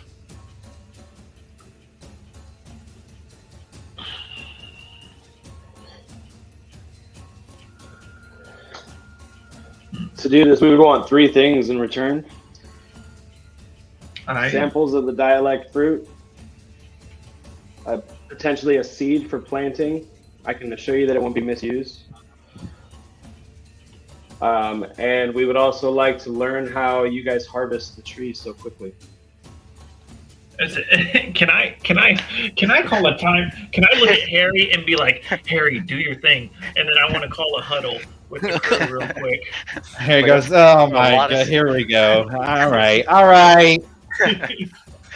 Yeah, I wanna, So, Quite a let me lot tell to you ask about this group, and you hear him in the background being like, "So I met them in the cave, and we learned this." Like telling them why he trusts you guys. all right, so I wanna look over. I'd be like, all right, Rick. So the thing is I don't think we can just come out off a rip just spouting All that. out demands. I say we take care of this monster problem for them as a token of goodwill. We do it for free, and then after we take care of this problem for them, then we can set up our relations. Because they're not just going to trust any group of strangers coming in here and start demanding things one for one. Nope. Gnomes are businessmen, man. You got to treat them like it. I think I'm with So- Breck on this one. I'm honestly with Breck on this one. Oh I feel my like god! you're asking That's a lot to ask. I would a lot as well. Yeah, I agree. And Breck, I would definitely. I know it's hard for you, but I would phrase it differently next time. Yeah, you little- 3 things first. They gave me no alcohol to start the morning, man. I'd like Yeah. to rummage through my bag and see if I All right, have that any. tracks. If you would have alcohol, then yeah. So I don't know. I know my mini has a little lamb skin of something, but I don't know if I actually have some. I mean, don't tell them this, but I plan to go purify the shrine anyway. Oh, if you need, yeah, Figure that. absolutely, Breck. Yeah. If you need help too, I'm right there with you. All right, What's all right. the So I've what's definitely the planned on going. what's the significance in the shrine? Just so that me and Rufus are kind of like on the same page. I mean, you guys would know since I entered the forest, pretty much I've been dangling my medallion to Melora on my chest, so that's my goddess. Oh, So gotcha. that would be her shrine. all right. Well, since Just break. since I'm outnumbered, I guess. I guess we're going Yeah, Ekamos and Rufus, you guys are getting confused. You got brought into this huddle all of a sudden, and you're like, Yeah, wait, why is we're this with you guy over here guys. so talking? So let's Whatever Ashton's sounds watch good. on 3. Yeah. grease up your words a little bit. Oh, by the way, since we're still in this huddle, if me and Rufus help you guys out with this, like, are we like brought into your guys' group or settlement? Like, I'd say we could Not- definitely accompany you back to the settlement and see if it's anything that you guys want to be a part of. sure. Well, how does that sound, Rufus? Absolutely. Maybe I can get started on my library. Yeah. Okay. Hey, a library! Like, Oh. man, that's exactly what I wanted. We're gonna. Oh my god! He just like walks over and gives him a hug. Milo just creams himself. Walks through the huddle. Thanks, man. So I know. soft. Clean yourself off, Rufus. Hey, man, you kind of smell. Hey man, I cleaned myself this morning. Like sniffs his armpit, and then like I think it's looks just back you. around. We're still in. Like realizes where he still is. Oh, God. I think what my companion meant in such a pointed way was that with the dialect fruit, the knowledge of that, what we really, really want is to have a beneficial, mutually beneficial and fruitful relationship with your people. And if going out here and helping you with this monster is the way to do it, then I think we're all more than willing to do so. And I'm going to go with a deep bow. Go ahead and roll me a persuasion check. Oh boy. Persuasion. 7. Oh. Yikes. I like look like back and then I like give him like a acknowledging nod and a thumbs up. It's gonna work, guys. So the leader kind of looks back. We can appreciate your. And as before you turned around here is like, you know, and we're talking about doing different mining and, you know, working with milling some of the, you know, he's describing it, and you say what you're gonna say, and he kind of goes, look, and says there are many who would misuse knowledge that they were not privileged to. I think this would be a good start to our relationship. But I cannot promise you we will share with you all of our secrets. We live in a dangerous area, and I don't mean physically, politically. Working with Pride's Call, without actually being a part of the Empire, is something we've skirted the edges of for some time. We don't want to do anything that will endanger our status with the Empire. We don't want to do anything that will have them turn their eyes towards us, to look to make part of our resources their own. The same applies to all of you. We know that there are those who would like to make the Velvet Thicket, the resources of the Velvet Thicket, theirs. We are very happy to make an arrangement. We are very happy to make a deal. We are very happy to employ you. And in that employment, we hope to gain trust and perhaps build to something more in the future. I admire your strength, your freedom, and I hope, and I can only hope that we can build that trust over that time. And the leader looks back over to Breck, who was the first one to speak about it. And he says, "Tell me, follower of the Wild Mother, how do you feel about serving in an empire that would not let you worship the god that you choose?"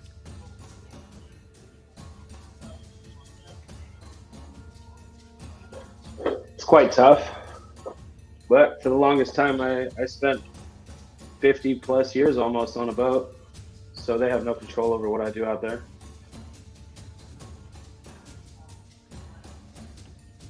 And yet here you are, furthering their cause. The timber would be used for the Empire, no?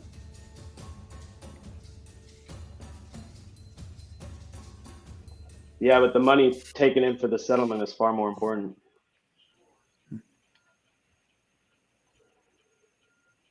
No.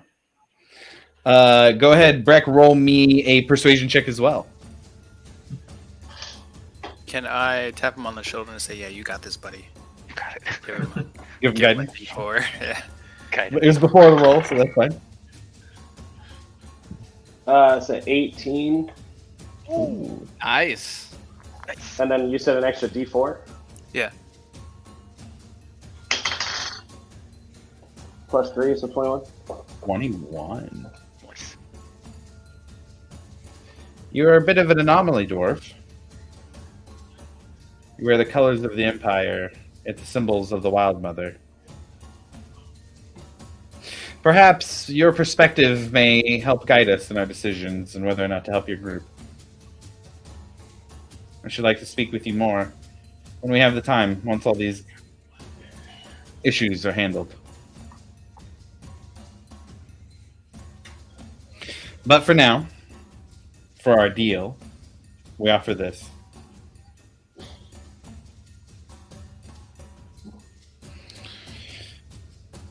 A shipment of Dialette fruit to your settlement to aid in any who is able to craft healing potions for whether it be soldiers or workers or whoever might be able to use it. But health is something that is not to be undervalued.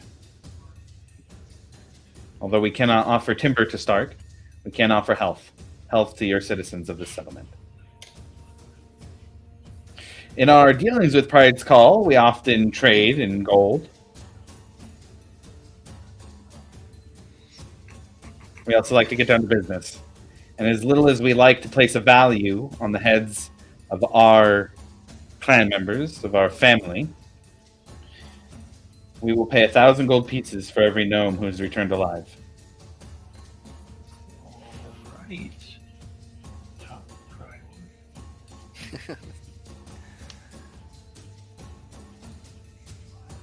Everybody wrote that down. Should you return our druid who was not kidnapped, who went willfully, Wilbin,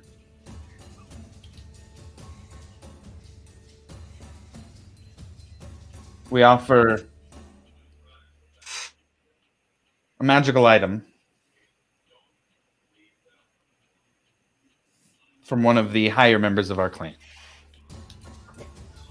You want his return, or you just want his head? We prefer him alive. We'd like to deal with him ourselves. Understandable.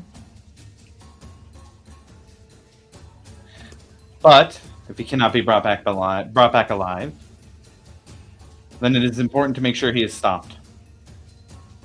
He does not continue whatever path he is on. That he does not continue to bolster the cause of these cultists, these other druids. And for the beast, for the cleansing of the Wild Mother's place of power,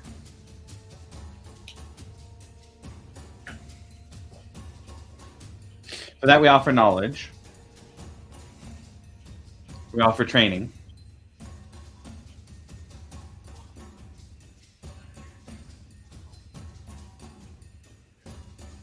Depending on how things work out.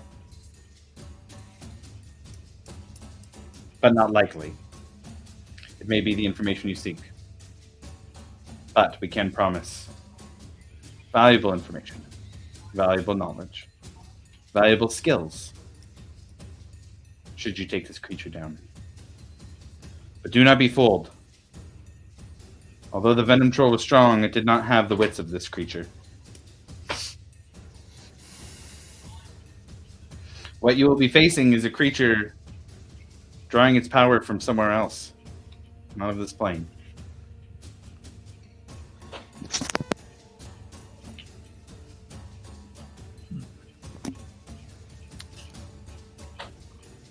You'd be facing a devil.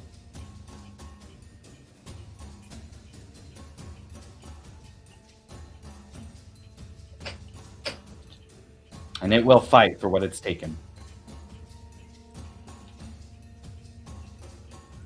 And I will drop in an image of the illusion that they offered. Let's see here. Get your new character sheets ready, everybody. There be devils here. Oh my. God. Oh Jesus! Oh wow. I'll start crafting a new yeah. character tonight. Fuck. So Varric's gonna raise his hand. Everybody's very surprised by the sight of Varric raising his hand in a similar fashion to Milo. Quick question. So just for clarification, you're setting us in there against your lost druid, this beast, whatever is serving the beast, and other monsters, trolls, whatever that may be in the area, as well as this cultist clan, which could also be there. Is there anything you can offer us up front to help with this? Don't forget the rogue druid. Also, can I No, I said that. caveat I said off- that. Okay. I just want to caveat off that. Y'all came to us. We were just walking through the forest, you know, and So Rufus and I was Varric, curious. go ahead and roll me a persuasion check. That's awesome. 14. hey, man.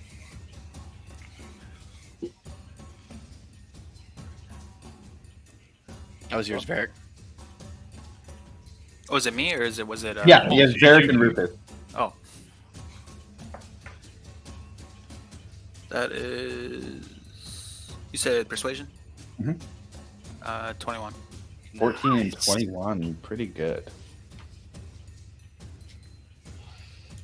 What aid do you ask for? What do you wish of us? Either if you have any more bodies that could help with this, or if you have anything to help strengthen our cause, whether it be armor, weapons, anything. Potions. Magical Y'all items. got potions. Potions. Healing potions. Eric, get ask about potions. Yeah. Potions. Yeah. Potions. I'm gonna nudge Barrick too and say, make sure you ask about alcohol. Alcohol would definitely help. You know, if you're clean. Because he rolls his eyes. stuff like that. I point The leader of the Harry, group looks you're over coming to the druid, and he gives a nod over to the druid. And you see her kind of put her finger up to her temple, and her eyes go green for a second. And about 15 seconds pass. Quietly, they just sit there in silence. And what you guys see is a line kind of almost drops in between the trees, kind of in front of you guys. And there are like overly large squirrels, probably 2 to 3 times the size of normal squirrels, who seem to have some kind of like leather harnesses on them that are like really, really well kept up. They have like attached, there's like a loop at the bottom of this leather harness, and attached to the bottom of it is some kind of, it's like holding something. It kind of looks like a sack. And there are probably 10 squirrels who all kind of come in, and they start basically in front of each of you. One will stop and then another. And the druid speaks, "A taste of our Diolet fruit to aid you in your quest." And each one you kind of reach in and grab out from these squirrels who are delivering them. Looks like a kind of a plum, but it has a very, very sweet smell to it. Very sweet smell to it. And it's a little bit bigger as well. And it's got that purpleness to the outside, but you can see that there's a green inside instead of the kind of that typical like orangish of a plum. And they say, the druid says, "Without being concentrated into a proper healing potion, they are not quite as potent, but they do offer a medicinal effect on their own. We can offer you some of our fruit to help aid in your cause, so that its restorative properties may help you against this beast." And the leader starts speaking again, the balding leader. "We do not know if the other druids are with this Nurglid, this devil. We don't know that it is actually controlling other creatures like venom trolls, only that it corrupts the magic that keeps them out of this forest. But there have been reports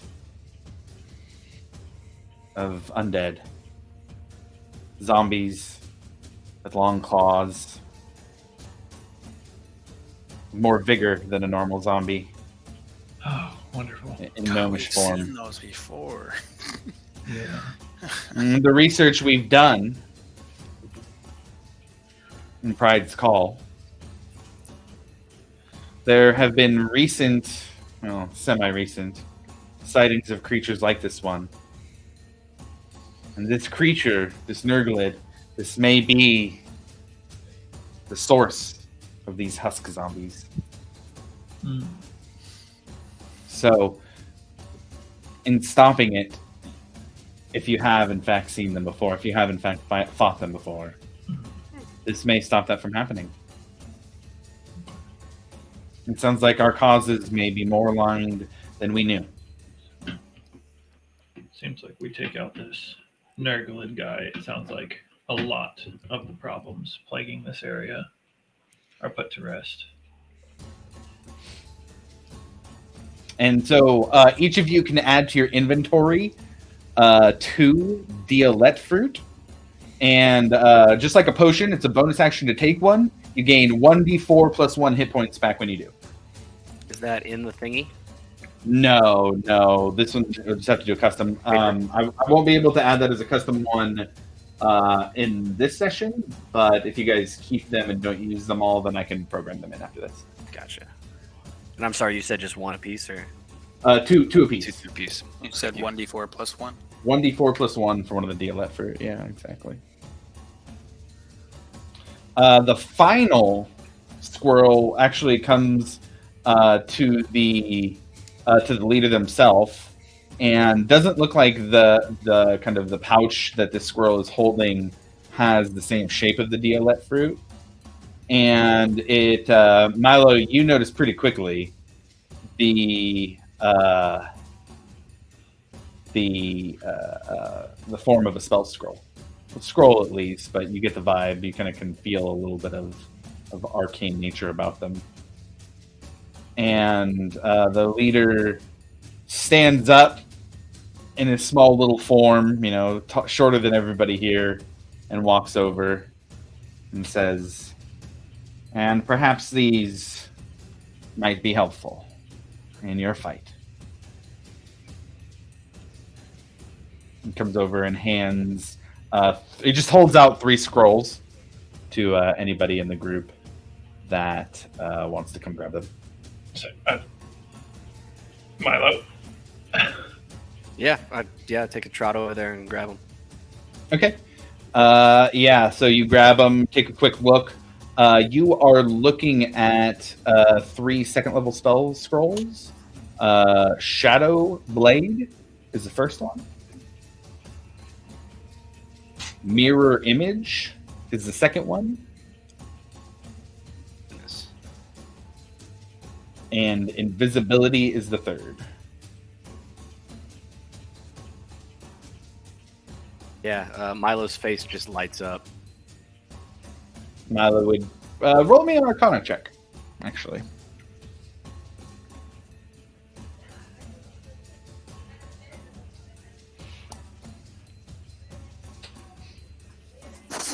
$17. 17. Okay. You would recognize these very quickly as all illusion spells. The specialty of the gnomes seems to be what they are handing over and offering to help out in this fight.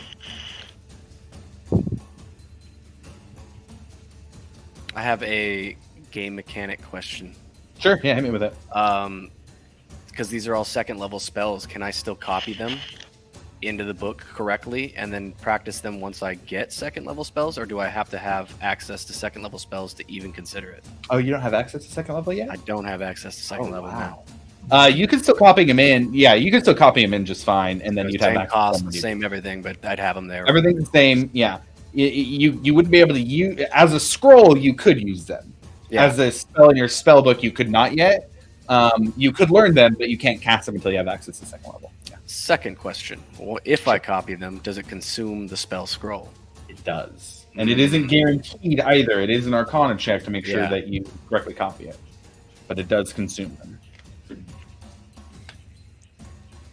I'm gonna kind of walk back over to the group. These 3 scrolls are pretty powerful. I would really like to at least Here's when he asks us about money. keep 2 of them. There's an invisibility scroll, to which I think would be great to have on hand later as well as this where's that? The mirror image scroll could be very useful, and I'd like to learn them if you guys will allow me. But it will consume the scroll, and we won't be able to there's use the this fight. kicker. No. The kicker is the money. I have the money. Oh. Actually, I've already bought two spells worth of ink and papers before we left the settlement. I mean, it's not like I'm gonna use them. No, good point. Good point. We can use them for the fight, or we can have them forever. If I'm able to get them into the book correctly. Yeah. Here it is. Yeah. To be quite honest, Shadow Blade doesn't sound like something that I'm going to use that often. Invisibility does. Invisibility definitely does, and I smile at Alivor. Like hiding.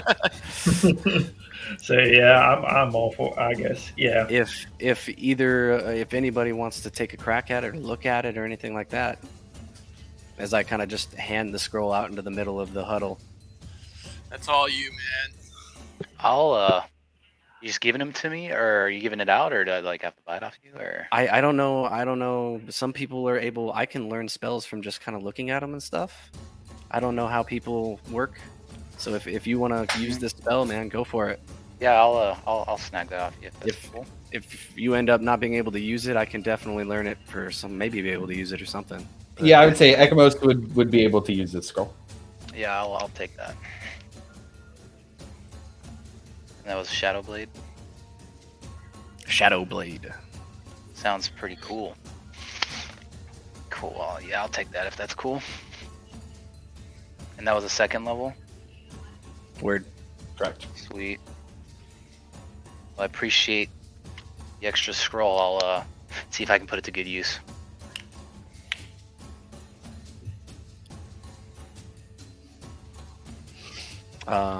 Well, yeah, never mind. We're still talking with everything. Yeah, I was saying. Right, So right. they Really pop squat. they let you talk, and the mage she pipes up again and says, "There's a final bit of information.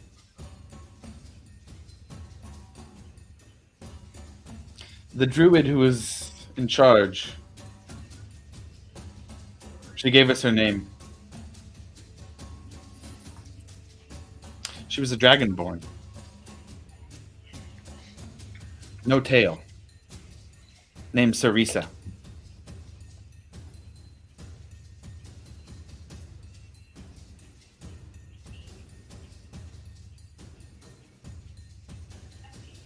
Can I get you to spell that? S-E-R-I. Actually, let me confirm here. Love it. Make sure I confirm. S-E-R-I-S-S-A. Sarisa. So this Sarisa druid, you have like a physical description of her by chance, or She wore very Name. simple clothing. simple? She clothing? seemed to have a mask at her side. Okay. It had the odd design to it. It seemed very old. As I said, no tail, which was quite odd. She was a black dragonborn.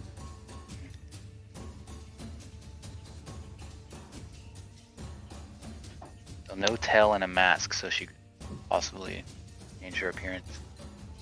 She was, for a dragonborn, average size, I believe, 6'2". She wasn't extremely muscular, rather lanky for a dragonborn. And the druid, he speaks up this time. He says she was quite powerful. She was quite powerful.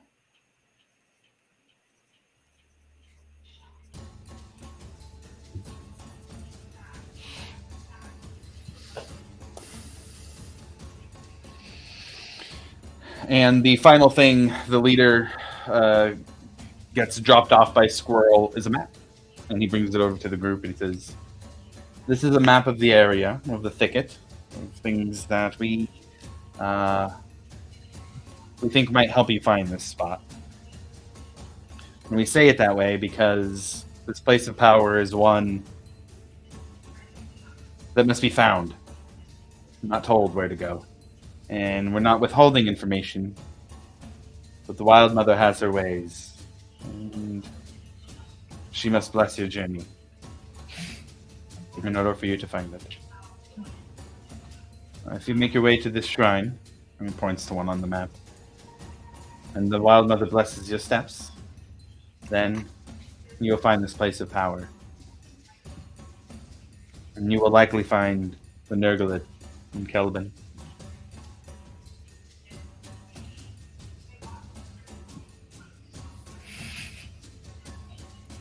All right.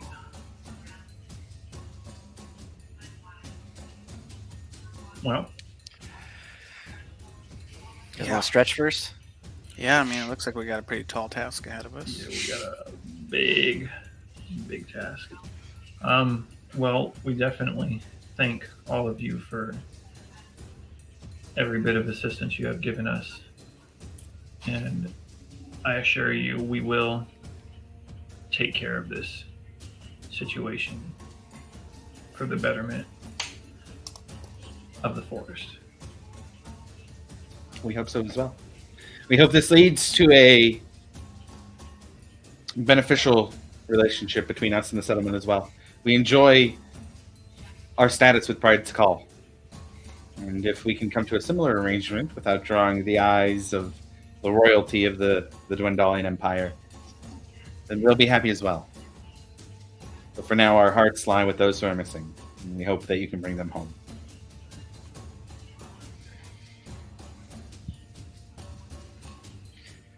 I'm sorry to cut this short, but we are the leaders of this clan, and we do have things to attend to. So if there's anything else, we're happy to let you know. But we do have things we need to get to. As do we. Wish you all the best of luck in your journey, and may Melora bless your path. Yes. And Breck, for you, you feel a little bit of pang. That's the first time you've heard somebody say that to you directly since your brother passed away.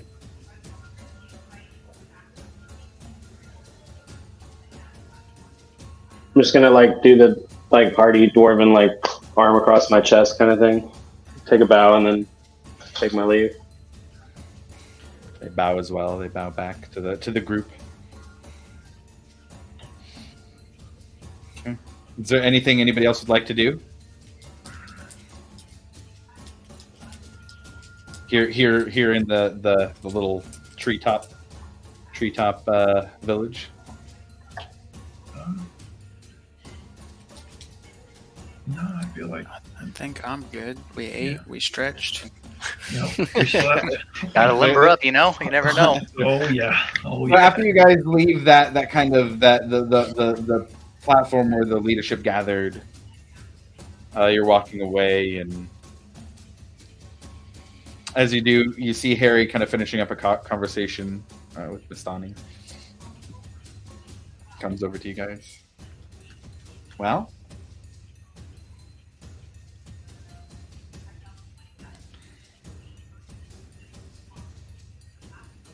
here we are. I think we made good first steps. I think you guys did well. And he kind of has this weird look on his face, like he's trying to, I don't want to say break the news, but is kind of, he's got like a little bit of a pensive look and says, is extra help something that you think you'll need? I knew it, Harry. Harry, no, you don't. You're not gonna abandon us for that. Harry, you know we need you by our side. You're my go-to, my main man. I understand. They have other things going on here besides just this. And I can be helpful in other places. But if you need me, if you think I can help, well, say the word. Damn it, Harry. Did Bastani put you up to this?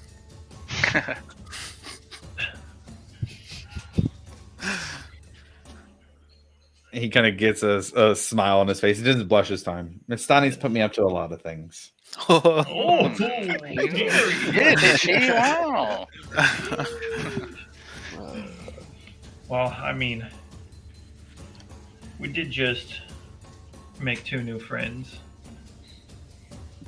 So, I am okay with you staying and helping in other areas if the rest of the group is. Yeah, I'd be more than welcome to have your help with us, Harry, but I think that's up to you whether you want to, if you've got something more impactful to do, I support Right. that. Right. He kind of gets a weird look in his face. He goes, I have a little bit more trust around here than you guys do. And I think that if I stay, I might be able to get a little bit more information about some of the things that have been going on around here, including some of their interactions with the Red Wills. Sounds like he's got a mission he needs to do, so I feel like holding him up. I get down to his level and jokingly say, I'll never forgive you.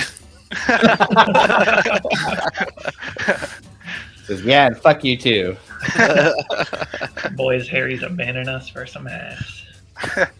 Sorry, it's fine, Harry. It's cool. I understand. I get it. Look, In all assholes, fairness. I said that if you want me to go, I'll go. I'm putting the choice in your I feel like- hand. No, I feel like you, Alivor would do the same thing, so it's all good. that's why I said I understand.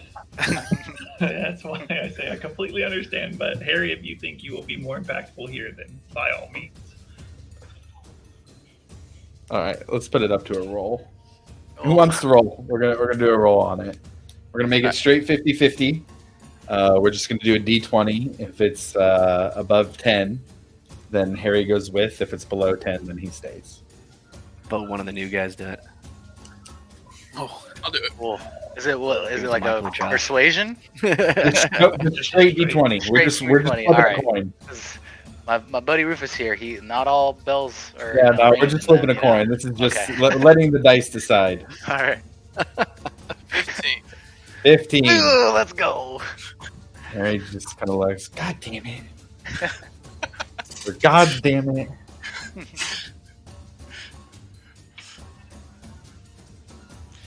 You know, if I had to report that one of you died back to Casbin, I think he'd probably be pretty pissed off. All right, but when we come back, I'm leaving you assholes. You know how to get home. I'm spending some time here with the Nimblefoots. Mm-hmm. It's nice to have you aboard, Harry. One. Yeah. God damn it! Give me an hour. Yeah. Oh, okay. Oh. We can do that. Got it. All right. So with that, Harry runs off while everybody kind of gets ready. Still early morning, but I think that'd be a good time for us to take a break. Yes. Yeah. So we're gonna do a 15-minute break. It is 3:07 Pacific. We'll come back 3:22 Pacific. Just switch. We'll do 3:23 Pacific. So we'll be back after our break, and we will move on to the Nurglid. Sounds like a boss fight. Oh god, yeah. we're gonna die. Starting it off strong. Yep. All right, we'll be back. Here we go. All right, guys.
Making me fucking gonna get some chips now, thanks.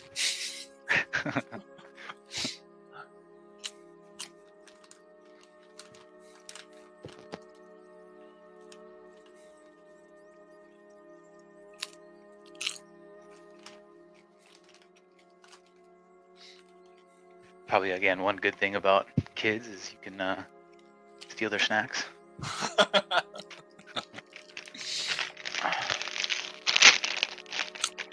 I would definitely be doing that shit. Dude, I'm in there all the time when I'm staying up at night. Fuck that.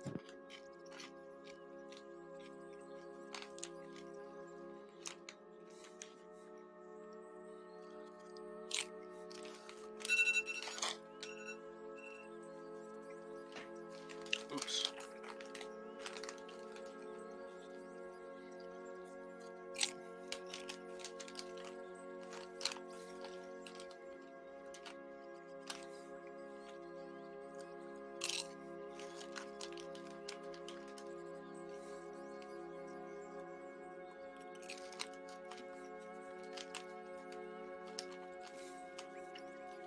I just remembered, my guy's got defense for poison, so that'll kind of be helpful. Nice. If we ever run into those poison trolls again. Yeah. No. I'm just waiting to fucking start blasting shit.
So the Dialect fruit will have the same rules as a potion.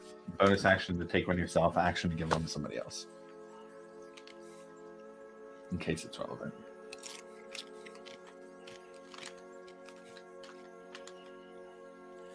And I guess while we're waiting for Alivor here, I'll ask you for Milo.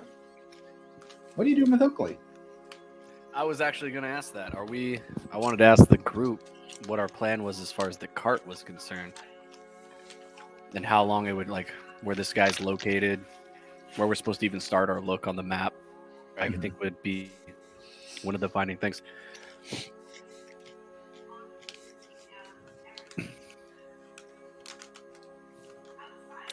I figure if we take the cart, I'll probably take Oakley. Okay.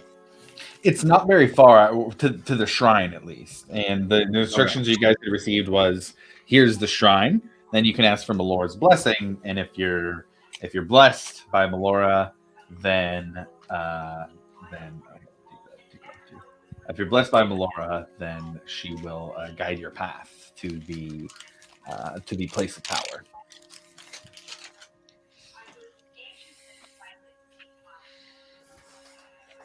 So completely up to you guys.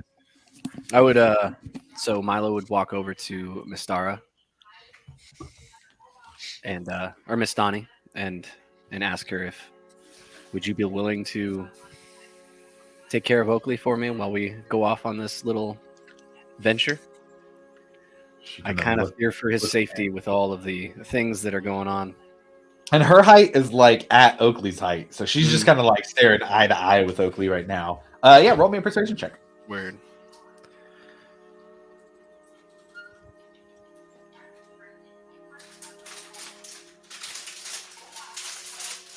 17. 17.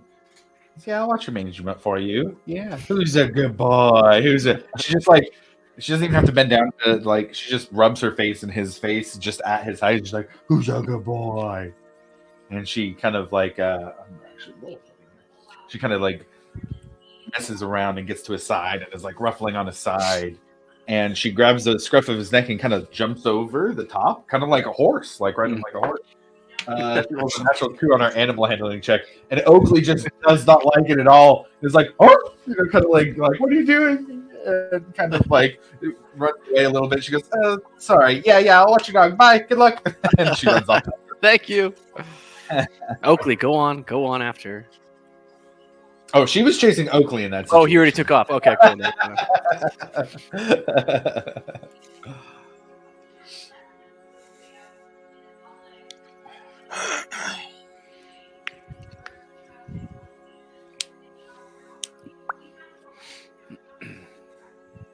We got a strangler.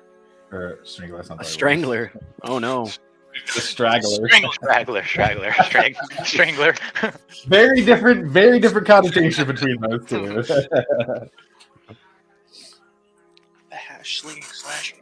Although it is his birthday, so I guess I'll have to give him a pass.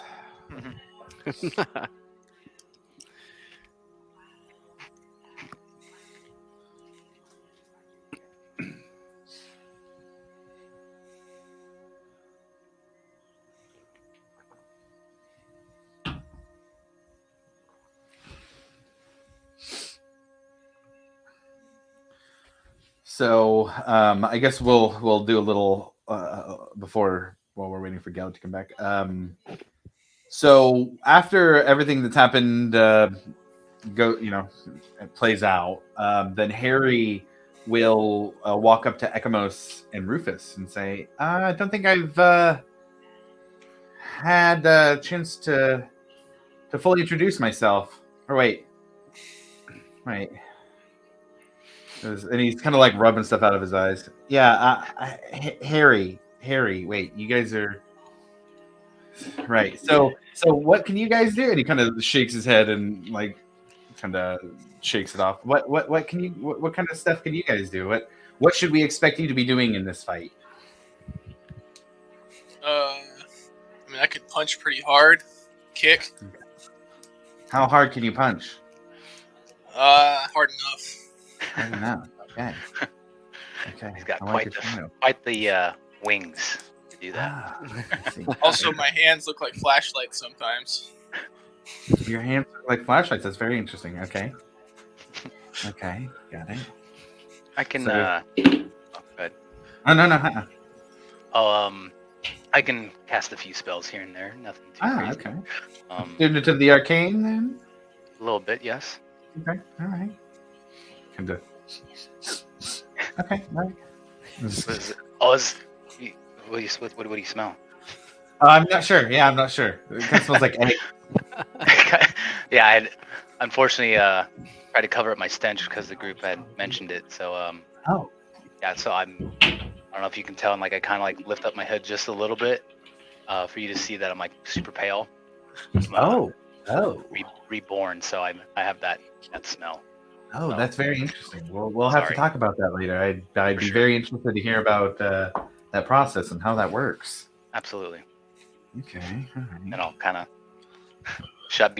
not shunned, but like kind of like pull my hood down that way. Yeah. Kind of hide it a little bit. Go down to Harry's level and say, "What about you?" And he kind of opens his duster. And he goes, "I let this do the fighting for me." And he kind of pats at a little device. It's got a handle, 6 different barrels that seem to twist, some kind of contraption. He goes, "This is my pepper box. A little loud, but it gets the job done." What's it do? He goes, "It moves," and he pulls out the little bag. He goes, "These little metal round balls here. It moves them really quickly at something. Deals quite a bit of damage at the speeds it goes. I'd give you an example right here, and I'd show you, like I did with these guys, but don't want anybody to think I'm doing anything nefarious. That's fair. Fair.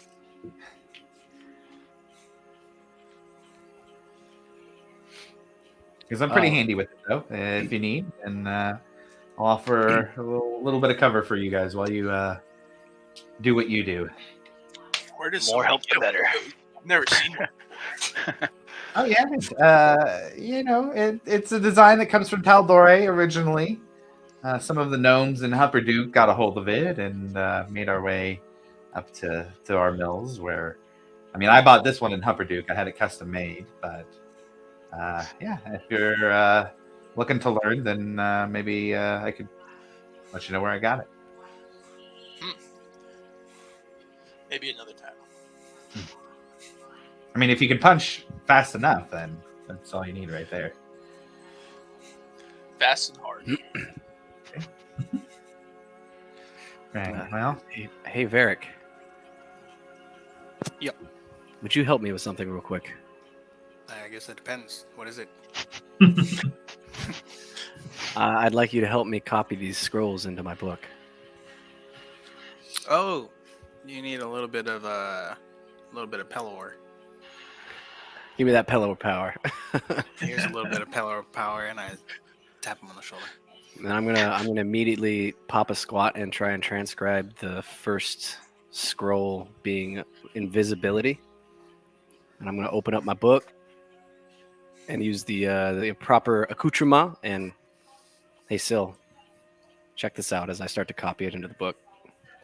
The ability to make yourself unseen. Quite handy. I think it would be. I don't think I'd be able to use it yet, but Well, I'll keep it safe for you until you can. And I'm going to say roll that Arcana check all right, Arcana, and then it's a D4 for yours. for guidance. Oh, it's a 24. Ooh, Nice. okay. So invisibility is now in your spellbook. You will be able to cast it when you get to second level spells. I don't think you can actually add it into your spellbook on D&D Beyond, so you'll just have to note it for wait. now. Just add it automatically when you get that. Hey, Varric, it worked. That actually is pretty beneficial. Praise Pelor. Praise Pelor. Can we Pelor power one more time, you think? Yeah. There's plenty to go around. Oh, Man, Pelor is just, he's got it. He's got it going on right now. And I'm going to start to, hey, Sil, here comes another one. This one's supposed to be making, it looks like supposed to be duplications. I'm not sure how they would act or function, but it seems quite distracting. Seems to be quite the opposite of the last one. Be seen or don't be seen. Yeah. Well, give this one a shot. Give it an Arcana check. It's another 24. Oh, nice. dang. You learn both the spells with ease. They are I am added a- to your spell, sir. Damn. Next time you go to a Pelor shrine or temple, remind me to go along. Yeah, I got you. All right. Anything anybody else is doing at this point? I'm gonna walk over to Milo and ask him, "Hey, you were able to take those spells and put them into your spellbook? Think you can help me with mine, or along those lines?" I can definitely try. You have a spell book? Let me check, rummage through my pack here, and I through it, and I got a book, ink, and I don't. Okay, so I'll just actually hold on to it then. Never mind. Yeah, I'm not sure. So I'm gonna do two things here. First, I'm gonna explain rules wise. Right. The way wizards learn spells is definitely different than the way you learn spells. Got it. But however, so that's my rules explanation. You can still use the spell scroll as like a one-time use thing. One-time use, okay. Because you're a spellcaster. But what I will say is, Ekamos, you see Milo going through this process, and while watching, you kind of get the thought, oh, maybe that's how I can do it. Because you're still searching for any kind of answer or any kind of explanation or process through which can be more powers can be added through Right. to explain how you've gotten your powers. Mm. So you go up and you ask Milo this, and it's like, yeah, do you have a spell book? And you kind of, oh yeah, no, I don't have a spell book. I guess Actually, had something I guess for that's it. not it. And Sorry. For me, when I do it, when I add the spell into my book, what I do, I think about it in forms of different terms. Mm. Being something of a distance would be a term, or fire, or ice would be a term, and you can rearrange these terms to do different functions. At least that's how I perceive it. And then I write those terms in my book and see if I can make them equal a spell function. Gotcha. That makes. And you practice until it works, but I don't know how it would work for you. Okay. Well, appreciate it. I'll see what I can muster. I'd like to, if you figure anything out, I'd be interested in knowing your process and watching you do so. Okay. Sounds to me. With Harry leading the way, you all head down the ladders to the bottom of the 4th floor once again, and spend the next hour and a half to 2 hours traveling to the shrine. And as you do, the sun stays high in the sky, some of it peeking down through the treetops, even though the light is blocked mostly by trees here in the Velvet Thicket. It is nice to feel the warmth of the sun in this cold day every now and then. But you continue on and get to the shrine. And this one's a little different than the last one. The last one was kind of a fountain continually moving on its own. In the middle of a glade. This is a large tree, and at the base of it, it's almost like a little alcove poking out, or rather poking in, kind of creating a little, almost a little small room in this large tree. There's a small altar here with a large tree and the profile of the Wild Mother on top of it. There's different gifts, fruits, food, flowers, just little trinkets. And there are little glowing lights. They almost for a second look like fireflies, but they don't actually seem to be anything physical. Almost just a little glowing, floating, ethereal thing. Pink, and then blue, red, green. Floating off, giving off a little bit of light. And above that, there's a wreath that is kind of it's odd. It almost looks like it's somehow engraved into the tree, but is stone. Not really sure exactly how it was put on there, what's keeping it there, if the tree grew over it. But there's a little wreath above the altar as well. Harry kind of looks over to Breck. Well, I think you might be the most likely of us to get a blessing from the Wild Mother for this trip. You want to give it a shot? Yeah, I'd like to step up toward the the tree and kind of step up into the altar. I'm going to treat it the same way I treated it the last time. Just kind of pour some of that water from my water pouch onto the base of the tree. Go ahead and roll a religion check for me, with advantage.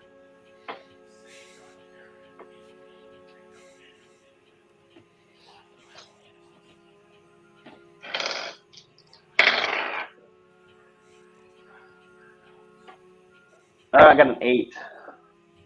An 8, okay.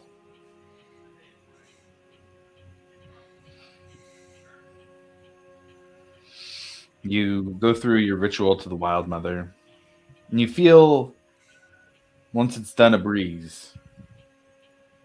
It's a cold breeze. It feels sorrowful, rejectful, but in an apologetic way almost.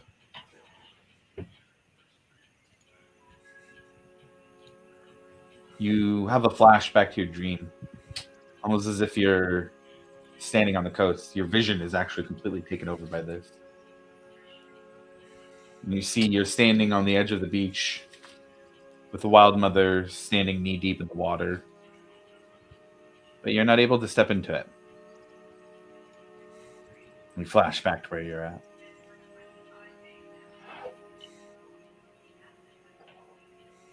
Do I feel direction that the breeze came from?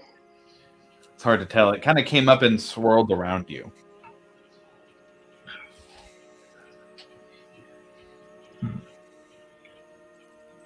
I guess I'm going to look back to Harry, since he was the closest one to me, and say, my connection with Melora is blocked here.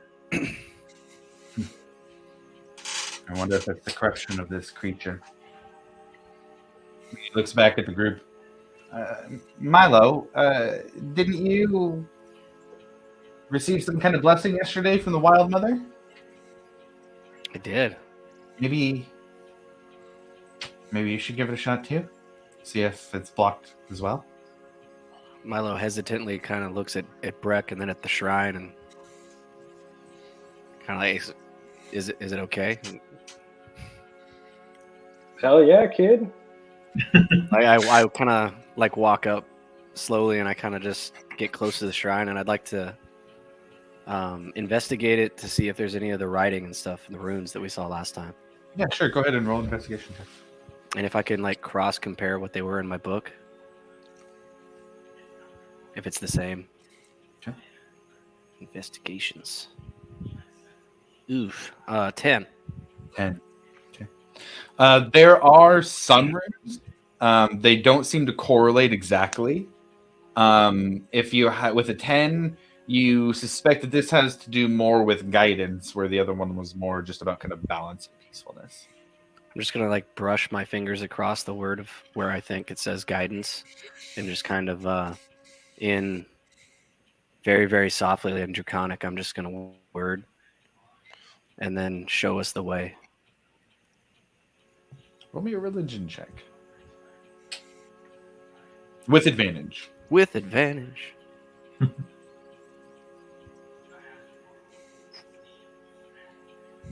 That's going to be a 14. 14.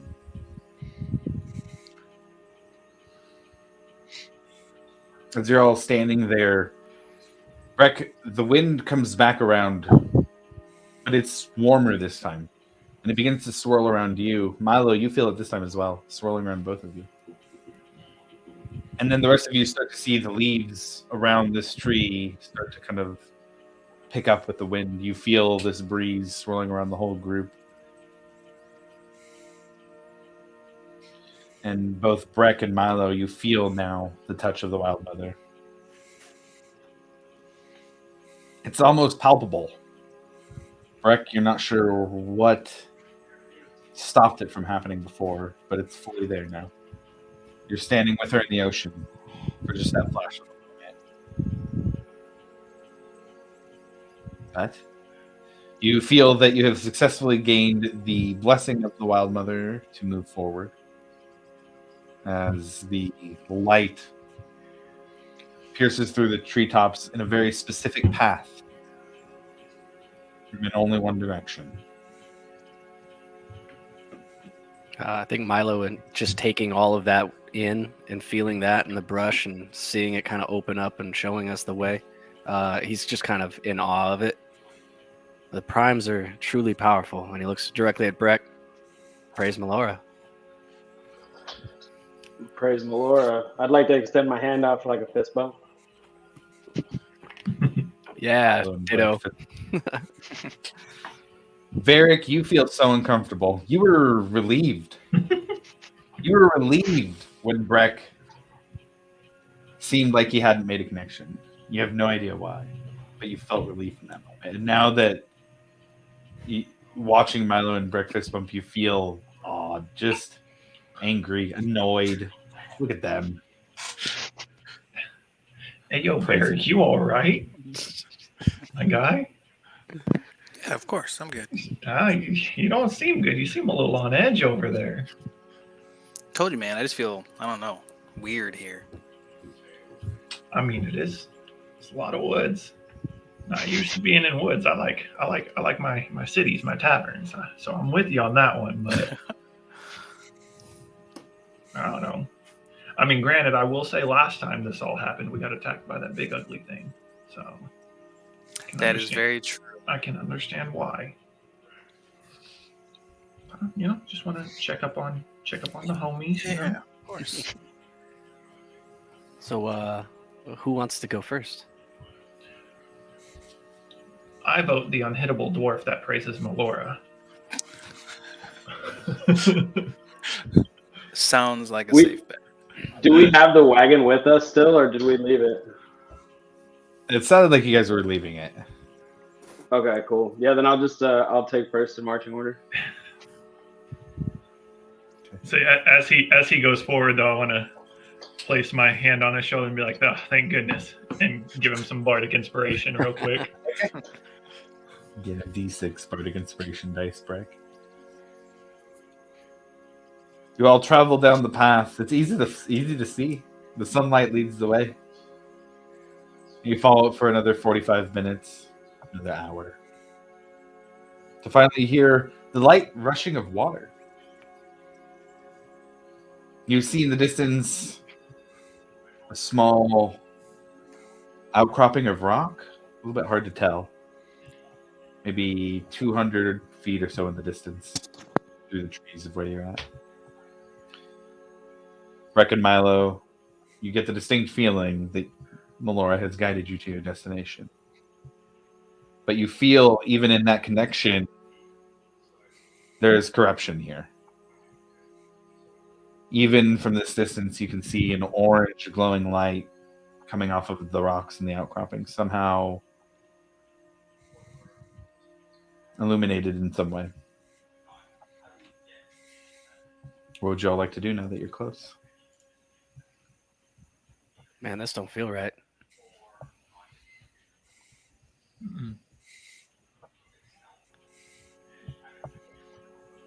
About how close are we?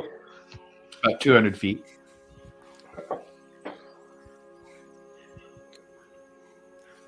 I mean, I can always send Blot up, but he never really sees that well. Yeah, I mean, it's worth Worth a it? try, I guess. I can Yeah, summon a familiar, send him over there and check it out. Oh, His familiar might be Hey, better now. than mine, actually. yeah.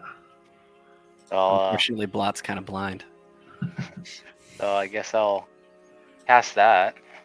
So, yeah, it does take a little bit of time to cast Find Familiar, but you can go ahead and cast Find Familiar. What kind of familiar? It shows up in the form of a small animal.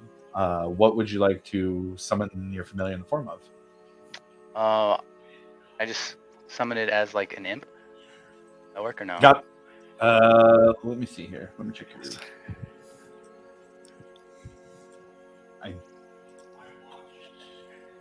I know your subclass has extra things you can do. Yeah. It's a Pact of Chain, I think, is the one that gets the imp. Yeah. Have that in there. Cool. So I'm gonna add. So real quick, I'm gonna add the imp stat block, your extras. Okay. So if you hit refresh, then you'll be able to see the imp stat block. I'm adding in the familiar variant, so that will be a stat block for you for your imp that you summon. Okay. Where's that under? So if you go to extras, it's at the end of where you see action, spell, inventory, features, and traits. If you go to extras, there will be a stat block there for an imp. There yet. Okay. Yeah. Cool. So you summon a small little imp. What does it look like when you what does your ritual look like for casting this spell? So I'm pretty much gonna like put my hands together, and they're kind of gonna be like casting it like in a ball. It'll be like a little aura underneath my feet, like smoke coming from out of the ground. I'll like start murmuring some like incantations, and then like just throw the orb up into the air, and then it'll pop into like an imp. Yeah, and it's almost like kind of a crystal shell around it goes breaks apart as you do. But the pieces almost just kind of just disapparating before they hit anybody. And a small little imp. Holy shit. He's, Damn. Damn. Hello, dude, Then- freaks me out. You're like, you've seen him before, Rufus. Don't freak out. You know this. Still not used to it. This is true. And then yeah, I'll just start. I have telepathic communication with it, correct? Yes, you do. Yeah, you have all kinds of things you can do. with Okay, your so yeah, familiar. I'll just tell him to go scout ahead and see what he finds, and let him do his thing. So you can look through that. You look through the eyes of your familiar, but you can't see in the meantime. Yep. But with the distance you guys are at, you can send him. Are you having him commanding him to go stealthily, trying to be hidden while doing this, or just whatever it takes? I would send him in stealthily just because like he's not from around here, so I'm sure he doesn't want to like catch attention or anything like that. So yeah, I'll have him stealthily scout ahead and see what he sees. All right, so go ahead and roll a stealth check then for your familiar. Do you want to give a name to your familiar? I don't even. think of- Don't worry about it for now. We'll Yeah, think okay. of it later. All right. Roll 6. Rolled a natural 6 on the dice. With my plus. With the plus. Oh, Yeah. okay. Yeah. All right. So, well, did you do the +1? Like, did you roll a 5 plus 1? Yeah. Okay, so the imp actually has a +5, so the imp has a lot okay. better than you. Oh, okay. Whoops. So then you would that'd be a actually 10. it'd be a 9. It'd be a little better, Okay. not great. Yeah. It's still a little bit better. All right. So you send your imp up, and you're seeing through its eyes this whole time. It's just kind of just walking up, skittering from tree to tree. You know, you see the viewpoint of like stopping and then moving forward, running forward, stopping behind another tree. And when it gets probably about 50 feet away, it goes and hides behind a tree. And you can see at this point, you can see the kind of the whole scene and how it's set up. You can see this large Nurgled creature that you saw the illusion of, but now in its full form, standing probably 13, 14 feet tall at least. It is standing over, almost looks like a large crystal that has little clusters of crystals around it. And it is sending this almost like gooey, it looks arcane in nature, but at the same time also looks like this goopy liquid that is kind of extending out from its hands onto this small pinkish crystal cluster on the ground. And this crystal cluster is around a larger green one, and you're not really sure what it's doing, but as that liquid kind of extends out, it lights up with flame. It kind of has this fire now that is eating into this pink crystal. And you look over, and behind it, just maybe 10 feet, excuse me, you see you see 6 figures on the ground, and they are right in front of this, looks to be this small pool area. You're not exactly sure what this is, but it's a rock formation that seems to be almost carved into the shape it's in, or formed in some way, but it has a couple of small pools on the side of it, and steps leading up to the top. And this seems to be where the orange glow is emanating from. And you do see at the top of that a gnome who is currently looking at these glowing symbols in the rock behind him. You see all that. I need to make a quick roll to see. They're gonna see him. They're gonna see him. 9's pretty rough. Yeah. Oh. Let's see here. So we're gonna I don't do this too often, so he's really. Yeah. So as you're Really taking clumsy. this scene in, you see that large creature, the Nurgled.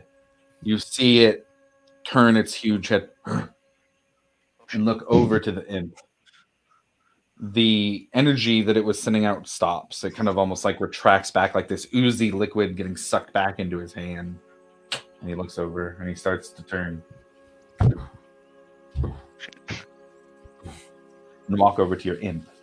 What are you having it do? Having the imp beat feet back to us. Okay.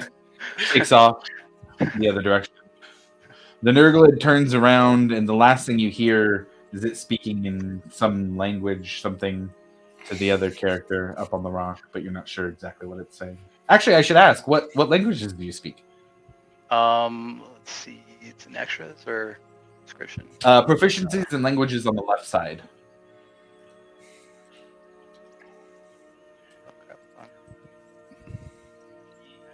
Oh, sorry. Abyssal, Common, and then Zemian. Okay, got it. Yeah, don't understand what they're saying. Yeah. But after not very long, maybe another 20 seconds or so, the imp shows up back in front of you guys. So I'll have it run and jump onto my shoulders, and then I'll come to and direct the group. So guys, I think we are near that devil thing that gnome guy told us to go check out. Looked like it was doing some sort of ritual.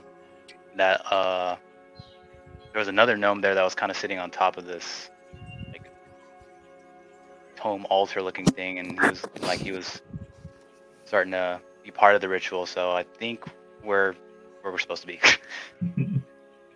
He gives you guys that description, and I'll ask, since you guys are close and have gotten a view of it, you guys want to see it? Yes. No. Play. Oh, okay. Sorry, guys. Sorry, that one player. Nah, I don't need that kind of information. We're good. Jesus, I don't want to see where I'm. Want to about go in to blind? I don't need the lay of the land or the battlefield at all.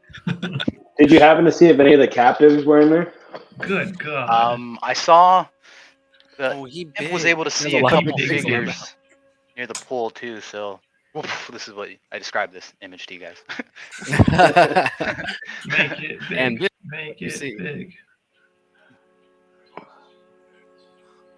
He's already big. Look at him. I know, but I want to see. Yeah, he was pretty better. tall. Zoom in on Beefcake. There it is. That's what we're Said that boy. There he is. Double big. God damn. Damn, He's dude, that big. is a shrine and a half. That's dope looking. Yeah, that's pretty dope. That is cool looking. You printed Yeah. that? Oh, yeah. I've been working on that Oh this my week. god, that's awesome. Yo, that's awesome. Oh shit! Look at all the gnomes in front of it. They don't Yeah, look so well. six figures on the ground. Shit. They don't look like they're doing too great. Couldn't tell if they were alive or not. They were just kind of laying there. So I don't know. Lovely. All right, boys. How do we want to approach this? So you said he was currently in the process of doing the ritual, right? It looked like he was the imp was able to see him like kind of doing that siphoning thing towards the crystals. So definitely powering up or something. I don't know. So I might be safe to assume that they're still alive, but probably not for long. Right. Yeah, we need to get in there.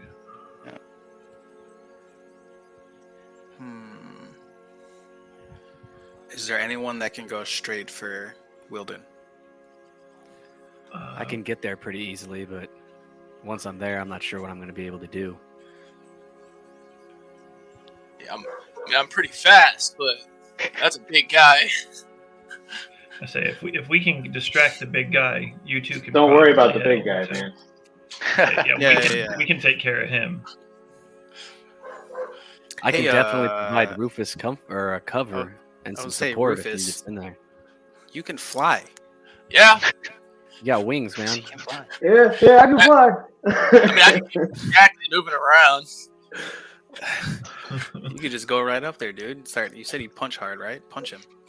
Yeah, I could do that. Knock him out. We try to take this man alive. Remember? Oh yeah, that's right. Yeah, go ahead, piece him up real quick. Yeah. All right. Are we able to like plan accordingly from this vision and like come from different angles, or are we only coming from one area? Because then we can kind of. That's what I was kind of wondering is if we want to fly in, we don't have to come in from that angle from where everybody else is coming. We can drop either straight in or from behind that shrine Right. that you Okay. described. Yeah, you guys can get around and hit them from a different angle wall. Then we can draw their focus. Yeah, so 4 on the Nurglid, and then you 2 go straight for Wilden. And we'll try and tie him up while you guys do your thing. You do what you do best. We'll say, mechanically speaking, at this point, because the Nurglid spotted the imp, They Mhm. will be rolling their perception checks at advantage for any Ooh. stealth checks that happen. Yeah, sorry, he's They got are on alert. All right, how far away are they? You guys are about 200 feet away. All right. Well, I don't know if we have the time to try to be too stealthy though. No, yeah, so All we can try to Hey. go ahead, and I'm just gonna. we can wait in the tree line high up, and as soon as you guys break cover, Rufus and I can head straight at Wilden. Yeah. Wait for us to grab their attention, and then you guys jump. I mean, we could try the whole stealthy game for a second and see if it works, and if it doesn't, immediately react to it. Well, you heard what they said, man. No, 1,000 gold per gnome. I know I do Yeah. want to get those gnomes out of there. A lot of gold. Fuck it, let's go. Let's Hey, go, yeah. I'm gonna Sounds slap good to me. Varric on the back, give him bardic inspiration real quick. That way our paladins have bardic inspiration. Thanks, man. Rufus, I'm gonna follow you, man. Say go, go, paladins, go. Well, I'm right behind well, you. you kept them up. Goodness, you guys just running in? I don't know. I'm scared. I I'd think like to come running in on that left side of the map next to the thing, if that's possible. This guy would be kind of probably about there.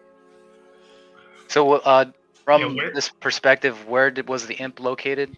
From The the- imp would have been kind of over in this Okay, area. okay. Over. Yeah. So that's when it ran off. That's where he. Okay, so Should that's we- the direction? Try and get a lot closer, quiet. What was that? You were What? cutting out. Yeah, you cut out. Oh, I said, should we get a lot closer quietly before we just run in? we should probably get as close. Just start as we yelling can. and running. As close as we can, yeah. Just hear a scream from 200 yards Charging. out. I say we I can play us some go battle on music the if you want. last. If we get spotted, then we'll go from there. I guess. Yeah, Yep. I agree with that. All right, ready? Break. Break. Let's All move. right, let's do it. All right, so 4 is a unit. We're Oh. stealthily making our way as I didn't close mean as to we roll can that. while the 2 veer off. Click on shit. Okay. And So, will the 4 who are going as a unit, which group do you want Harry with? Oh, Oh yeah, Harry. Harry I, can prefer, come about- up before. I was gonna say I'd prefer him with us. Okay. Yeah, So I we've think we're got- gonna need as much firepower Yeah, as we're can. gonna have our hands full. Group 1 is the Flyers. Group 2 is everybody else. Yep. So I need a group stealth check for group 5. Group of 5. So that's going to be Varric, Breck, Alabor, team. Harry, and Ekamos. Oh, fuck. Everybody on the Nergalid is the B team. Flyers are the A team. Perfect. Oh god. Oh, Oh, we're not stealthily doing anything. I got That's what I 17. Check. I didn't Okay. think stealth was ever an option. Okay, Breck's good. Alivor got a 9. 9. Okay. 9. What about for Uh, Ekamos? Ekamos rolled a 7. Okay. Welcome to the party. These kids are tough. Eric, That's fucking Fuck. bouncing off rocks and trees and shit. No. stepping on branches. Fuck. Eric got a Fuck. dirty 0. Oh, yuck. Yo, it's clanking Oh, around ow. and everything. It's Okay. louder than the Astros trash can. Is Group A also trying to move stealthily through flight, or what is Group 2 doing? Or sorry, Group A, Rufus and Milo. Are you guys also trying to be stealthy? Oh, For right most now, I definitely. think we are, but I think we're gonna let them go do their distraction first. Okay. I think we. I'm we gonna have did- you roll the stealth check for me now, just for the sake of knowing how that plays out, I think we could get if we could get off to the left. kind of over this area. Yeah, nice. yeah. As close as Sneaky as close bird. To the thing, yeah. 16 plus 4. Ooh, Dirty okay. 20, nice. 30, What about Milo? I believe I got an 18, 16. 16. Okay. It hasn't computed yet. Yeah. And 16. are you guys flying while you do this, or are you doing it on the ground? Well, yeah, flying. Flying. Well, I guess it's up to Rufus. I said I'd follow him. Yeah, we're flying. Oh, yeah. Well, at least someone was somewhat sneaky. Like an owl, silent. Like an owl, silent. Not a boy. Say unless Breck's sneakiness can cover for the rest of us, we're not sneaking up on anyone. All That's right. perfect. All the attention is on us. They don't even see you guys come in. Exactly. We're the Yeah, perfect distraction. they still get advantage on their We're perception. pulling aggro. We're good. This Oh, was thank you for planned. reminding me about that. I forgot that I Ah, should. shit. Oh, good. It's all right, guys. Damn it. So, what I'll say here, Team A is able to get stealthily to where they're at on the map currently without having any issues or being seen at that point. 18. 18. So you guys, so Team A is not seen. However, Team B, you guys are seen, and we're gonna call it 30, 10, 15, 20, 25. That's already 25. So you guys are gonna be 50 feet out from the Nurglid when you're seen. 5, 10, 15, 20, 25. So double the amount that you are, the distance off the map here is how far you are off. Okay. Yeah, that's just how she goes. A dirty 0. That's a tough one. Yeah. So there isn't going to be a surprise round, but they don't get to have their own surprise round or any kind of ambush or anything on you guys either. So let's do it. Let's have everybody roll initiative. I'm going to ask to if possible, do it through D&D Beyond, so it just autofills in my combat tracker. Good lord, I'm never not using D&D Beyond again. Dude. Hey, I redeemed myself with a 20. Yes. Okay. Hey. So I got a 16. Oh. And Egamos, it looks like you got a 12. Yep. Okay. With the +1 in it. Plus my 1, so initiative? 13 total. 13. Yeah. How do you add that? Bonus? So next time, what you can do, if you look next to your armor class, there's just an initiative button. You can just Oh, gotcha. Okay. I'll just add it I'll in add it. here. Yeah. Yeah. Perfect. Okay, so that and start things off. Milo, you're kicking us off. Oh man, Oh yeah. I'm first. You're Okay. first, sir. I am going to. Let's see. How far away from him am I? From Meldon? From up here, you are, let's see, 5, 10, 15, 20, 25, 30. Going to be 35, 40, 45, 50 feet away from the druid. 50 feet. So close.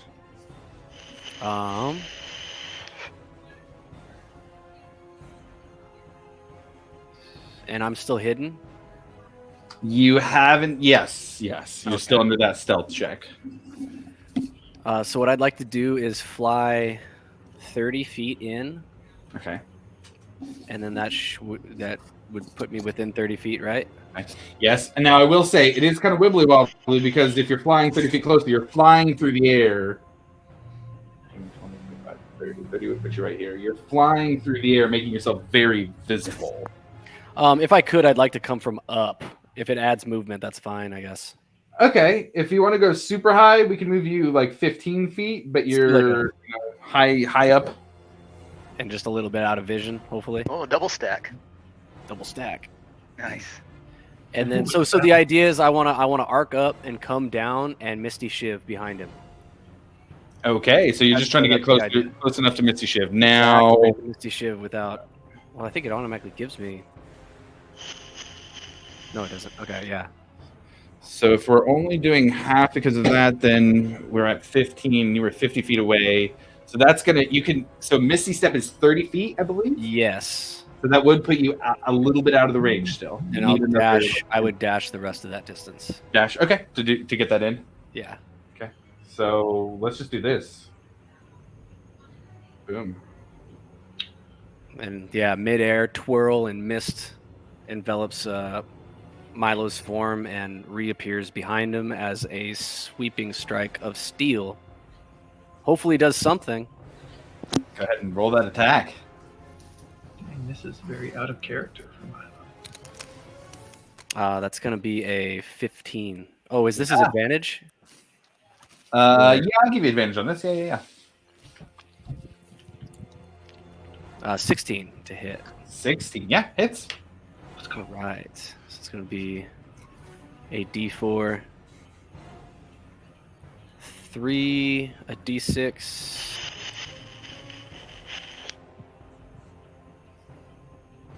5 and another d6.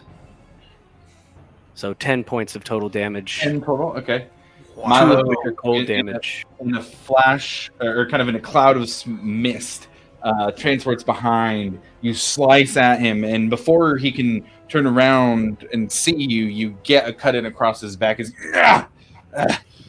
Turns around. You see he kind of has this. It's kind of this like black coat over what he's wearing. It looks like typical druid garb underneath, but he looks angry that you're there. Oh, good. And I believe that's the end of my turn. Okay. Well then, so you're the top of the initiative. First to appear. Next is the Nurglid, but at the end of Milo's turn, it's going to use a legendary action. Oh my goodness. What? It is going to reach its hand out to one of the incapacitated bodies that is down by the water, and it is going to use its Siphon Life ability. And it is going to deal 3d6 psychic damage to it. Don't like Got that. ourselves a hostage situation here, fellas. You guys see, as he does, the life force is kind of sucked towards the Nurglid and actually covers it in a protective barrier. It gains 6 temporary hit points. Is it still technically my turn? And how does talking work? I would say, yeah, if you want to say something, that's fine for the Okay. interview. So Milo would immediately like kind of just, no, I have to save the gnomes. You can't let them die. Or Yeah, I sorry. can't let them die. I don't say we. Yeah, I can. Okay, got it. Yeah. Okay. As that happens, the creature the life force is sucked out of it. You see it slowly kind of move its arms and stand up as it turns into a husk zombie. Gross. Shit. It's gonna be the Nurglid's turn next, and let's see. Everybody else is 50 feet away currently.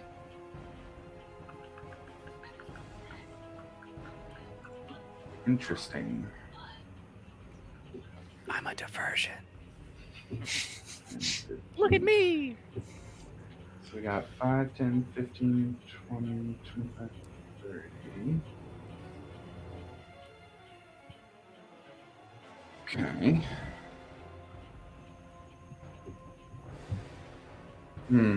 I think what it's going to do is it's going to go 5, 10, 15, 20 feet up, where it is within 30 feet of the group, and it is going to hold an action. And it will be Rufus's turn next. All right. So I'm gonna move closer. I'll move. How far away was I? 50? You were a little bit closer than Milo was. You were, I think it was 4. You were 10 feet closer. You're kind of over here though, so 45 feet. Okay. I'm gonna move up 25 feet. And I'm going to cast Radiant Sunbolt at that loser up there. Okay, at the druid there. Go ahead and roll an attack against it. Let's see, that is 1d4 plus 4.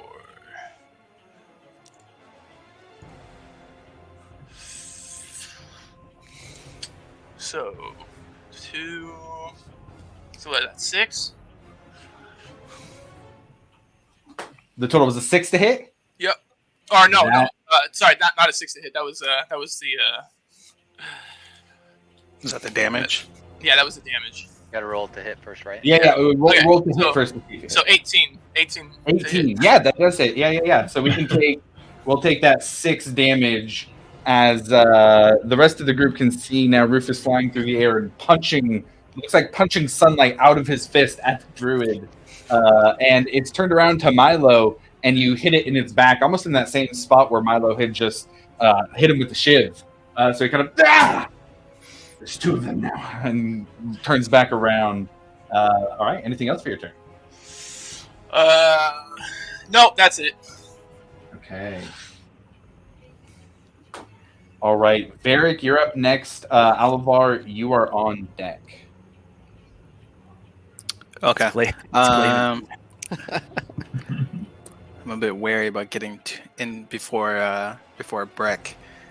So I'm gonna circle around his left side, so going towards my right. Okay. And So then, he's 30 feet away from you, so it would take 25 feet for you to get on the map, basically. So 30 feet would get you there. Yeah, I don't want to be that close just yet. Okay. So you're 30 feet away from the Nurglid to start at this point, basically. Okay. Yeah, I'll go towards my right side. Okay. To your right, so this way? Yeah. Okay. I'm just trying to keep some distance. Okay. And then I will bonus action Hunter's Mark Okay. on the Nurglid. Okay. It is Hunter's Mark. And then I will hit it with an Ice Javelin. Okay, go ahead and throw to see if you hit. That is a 19. Nice. 19 definitely hits. Yeah, go ahead and roll for damage. Right. Just gotta remember what the roll is for Cold Hand. So it has to make a DC 13 dex save at disadvantage because my attack hit. Oh, at disadvantage. So how much for the original damage? Though? 16 and a natural 1, so definitely fails. Ooh. All right. So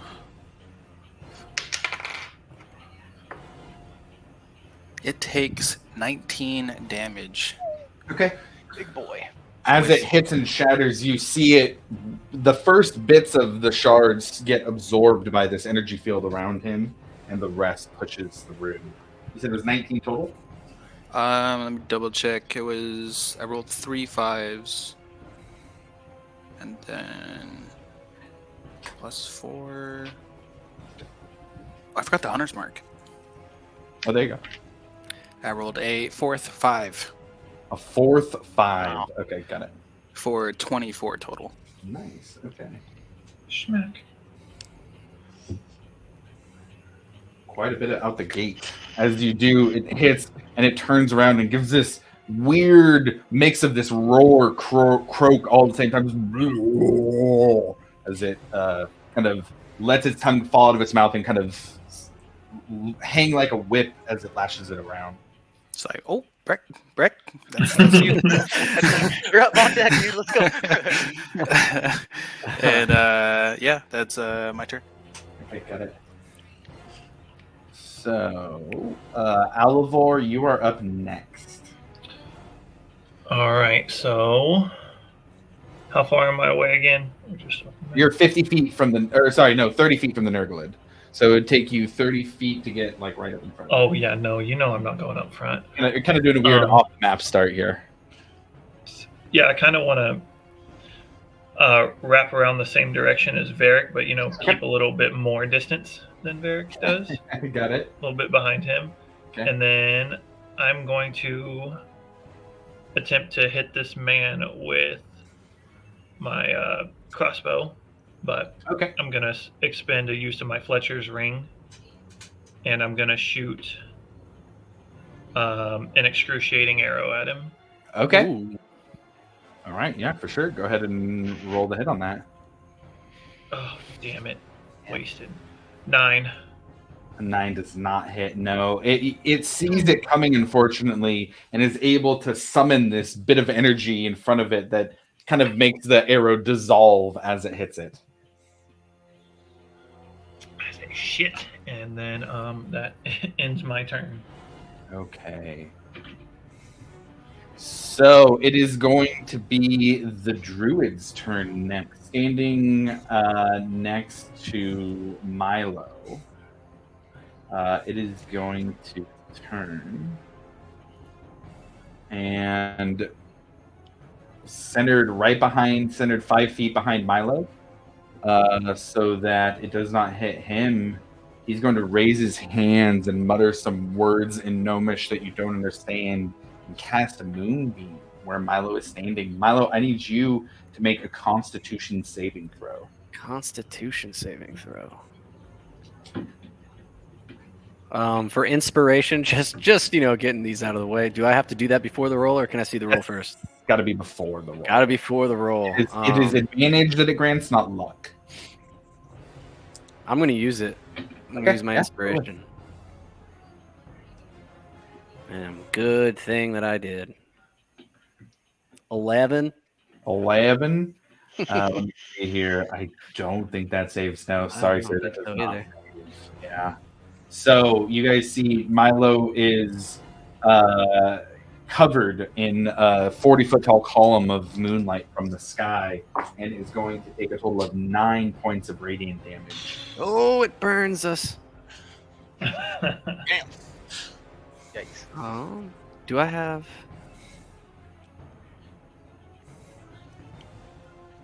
Uncanny Dodge, does that do anything for me right now? I don't think it's against spells. I think Uncanny Dodge is against attacks. I think that's on hit, isn't it? Yeah. I think it is. Let me double check. Against hits. Starting it when an attacker. Oh, you know what? I don't even think I have it. Never mind. Oh yeah, you're not at the level anyways. Running action. Starting Never mind. At fifth. You said level. 9? Yes, sir. 9 points of radiant damage. Weird. Ooh, that stings. All right. So after the druid, the husk zombie is next. And it's going to turn around and seeing Rufus in the air and the rest of the group well over 50 feet away, it's going to go 5, 10, 15, 20, 25, 30, 35. It's not quite close enough up to Milo, so it's going to use its dash to get right behind him. Milo is now flanked by the druid. No. After the husk zombie, Ekamos, you are up. What is it you can do? How far away is that zombie from my location? From where you're at, that zombie is, let's see, so you're 3 feet up from there. About 60 feet. Okay, I'm gonna go 25 feet to my right, where I'll be 5 feet on the left of Eric. Okay. And I'm gonna cast Eldritch Blast on that zombie. Oh, Eldritch Blast. Fucking mass range, man. Okay, go ahead and roll. Yeah, go ahead and roll that Eldritch Blast as you all see energy leaving Ekamos' hands flying out to the husk zombie on the platform. 9 plus 6. A 14. A 14 will hit. Yeah, go ahead and roll damage. Damage D10. Let's see what that is. 3 plus 4. So total 7. 7. Yep. Okay, you see it hit the back of it, and it almost sets it off balance as it's kind of moving in to go and attack Milo. You give Milo just an extra second of time before it starts attacking again. Nice. Well, he gets another one, doesn't he? You get 2 beams at Eldritch Blast. What? Unless if I'm mistaken. I think right. Let me see here. At fifth level. Oh, it's at 5th level? Yeah. Okay. 5th level. Yeah, you guys are looking for 5th level abilities. No. Man. Not quite out of my capabilities, but I got it. All right. And then Anything I'll, else for Ekamos? that'll be my turn. Got it. All right. So Harry's gonna go the other way here, and he's gonna go 5. Let's see, he has 5 feet, and it was 30 to get there. So he's gonna be right off the map here. He's gonna get close enough. Unfortunately, that is going to trigger the held action from the Nurglid as that long hanging ton lashes out the 20 feet Harry, no. of the distance between him and Harry. Harry, not expecting him to be able to attack from that far, That is going to be. Like, Come on, Harry. Shoot him in the face. Right between the eyes, Harry. Come on. It's a 17 to hit Harry, so it is going to hit Harry. Oh no, Harry. And that's going to be a total of 15 points of damage. Harry. Harry! As he- but Harry, after getting hit, kind of settles down into one knee, opens his duster, grabs out his pepper box, and takes a shot. And that's going to be a 17 to hit back at him. Same hit, the same roll to attack. So you all hear a explode out as he gets his pepper box damage. 10 points of piercing damage to the Nurglid.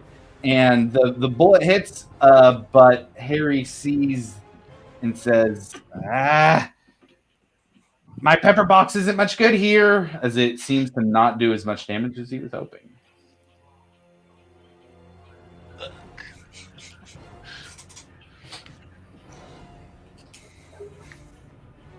But not none. So after that, Brett, you're up. Last on the initiative order. Brett. I want to cast Expeditious Retreat for my bonus action. Okay. Oh man. And then you want to move me just 50 feet up at the thing. 50 feet, so it's only 30 feet to get to the Nurglid. Oh, really? I thought we were 50 feet out. Yeah. I said. You guys had started 50 feet out, but it moved up 20 feet. Oh, okay, well then,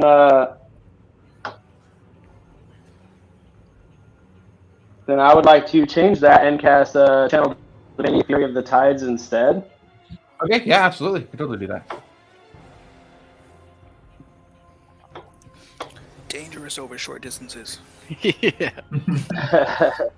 Not your boy to And sprint. then I'm going to attack with the mace. Okay. Go ahead and roll that attack. 19 to hit. Yeah, 19 hits. Go ahead and roll for damage. And then I'm going to do a Divine Smite on that as well. Ooh, okay.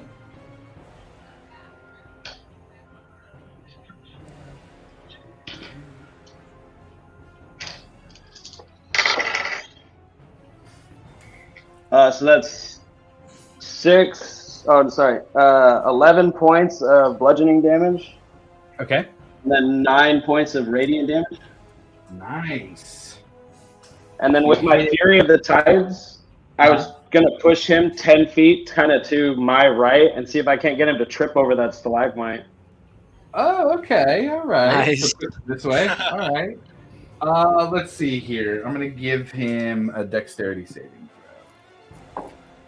throw. That's pretty shitty. Yeah, I'll fall prone. Oh shit. let's go! Oh, it fell over. You guys see Brett go up and just boom, and the water from the mace just pushes this huge hulking creature back. It hits these crystals and falls over with the force of this water. Damn! Yeah, you just hear from the background. God damn. Oh damn. You said to handle the big guy. You got him. You're doing good. I Keep don't it think up. he realized you were the big guy. And then that's the end of my turn. Okay. While he's down there, he's going to use his second legendary action. You see from the ground, he starts moving his hand. He shoots out that energy towards the gnomes again. Oh man. Oh, jeez. No, my money. Oh, no, my money, no. You're taking my Where's the money? He deals 12 points of psychic damage as you all see the field of energy around him once again. And another husk zombie on the field. Jesus. That will be its second legendary action. That's 2,000 gold gone. For this turn. Or for this Son of a turn. bitch. With that, we are back up at the top of the initiative order. Yay. And at the top of the initiative order, the husk zombies start to fill. Milo, you look behind you as this zombie starts to almost inflate. You all see the one that was just brought back to life do the same thing. Seems there's something with this process that isn't exactly how it was supposed to go. And Milo, behind you, this husk zombie explodes. Oh man. Shit. As does the one down here at the bottom. Oh no, that's more money. Yeah. Well, that one was already a zombie, so. Milo, Yes, sir. I need you to roll a Constitution saving throw. Natural 20. Come on, natty 20, natty 20. I ain't It's gonna be afraid a of no zombies. 16. Like 16. That's good. yeah. That's good. Yeah, the dice in hand ready for damage too. That's what I have. That's halvesies, man. Yeah, half. You damage. take 7 points of poison damage Ooh, Word. okay. as this zombie explodes behind you. Ugh. It says Vito, Vito, Just like, Vito. ew, gross. Milo, it is, however, your turn. Yes, it is. I am going to. How many of these fallen gnomes that we got down there? There are Three, it's there are 4 Oh. humanoids. You can't Humanoid. tell if they're all gnomes, Yeah. but there are 4 more humanoids. I I am. heard there was going only to- 3, right? There were 6 total. 2 6 have total. had their life force siphoned.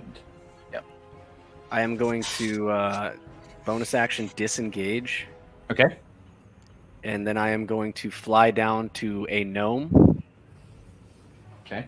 The closest one, you're kind of splitting. There's one behind this crystal here, I didn't see that. and then there's another one right here on the front. Send me to the party of 3 over there, Okay. You swing down and go to the closest one. and I'm going to stuff a deliac fruit into its mouth, Okay. their mouth, and Okay. wait for their eyes to For open something up. to eat. I will say you don't need to roll a perception check to see. You fly down to this one, and it's the closest one to you. And I'll say you're within the distance to reach out to the next one closer too. But the one that you fly that's closest to you, you notice is not a gnome. It's- Okay, got it. It's got green skin and is wearing what you quickly can identify as probably Kryn Dynasty colors. Oh, Is there? So you said I could reach the one next to me too, though, right? The other one does seem to be a gnome. Yeah, that one does seem to Okay. be a gnome. I'm going. Never mind on that one. I am going to make the financial you, choice. you. Go for the gnome first, Okay, got it. and I'm gonna stuff a deliac fruit in his Go face. ahead and roll me that D4. man said, wait a minute. Who Nah, are you're you? not. That's 2 points. 2 points plus. That's with the +1. That'd be 3. 3 Three, total. three, Okay, got yeah. it. You see this kind of younger gnomish woman kind of come to and what's going on? Run home, Ah, away from danger. Stay as far away from anything that looks evil as you can. Get okay. zapped. So she's got. I just kind of rolled an initiative for her to see when she would go. It would be before Breck, but behind everybody else. So we'll see what happens there. Tell them Milo sent you. Oh, Okay, here's got my it. All address right, so they know where to send the gold. Milo. Anything else for your turn? How much more movement do I have, if any? I would say to get down there flying, if you just kind of moved That's over probably and it, huh? drop, I'd give you 15 more feet. 15 more feet? Yeah. Shit, send me over to that other gnome, man. This one over here or the one over here? The one over there. Here. Dude, halfway through the sentence, I have to. Okay, Yeah, got that's it. perfect. Anything else? No, that's it for me, man. Okay. All right. So it's the Nurgled's turn next. He's going to get his legendary actions back on his turn. But he is looking like he's taking a couple hits. He's not. He's a little worse for the wear here at this point. You guys have done quite a bit of damage on him in this first round, but he does have a little bit of a kind of energy shield around him. He's going to use half of his movement to stand up from being prone. And now facing this direction, seeing this young half-elf wake up his captives, he's going to move forward. Of course he Uh-oh. stands up in that direction. Right? How Uh-oh. lucky am I? He's going to move 15 feet over to here. And he's not quite close enough to do a bite attack against Milo. So he's going to, you see that tongue hang out of his mouth again as he reaches out with a tongue lash attack against Milo. Damn, Milo. I know, man. Taking all the heat right I now. was gonna say, yeah, you were enemy number one right now. 18 to hit. An 18 does hit. I am going to shield that shit. My guy. Okay. So, yeah, the big blue bubble pops up as soon as my hand comes up. You guys see Milo fighting off the Nurglid as it lashes out at him. That would have been 15 points of damage. Not today, sir. Not today. All right. No. That is going to be the end of the Nurglid's turn. Rufus, you are up next. All right. So, from here, I'm gonna once again use Radiant Sunbolt. Okay. So let's see.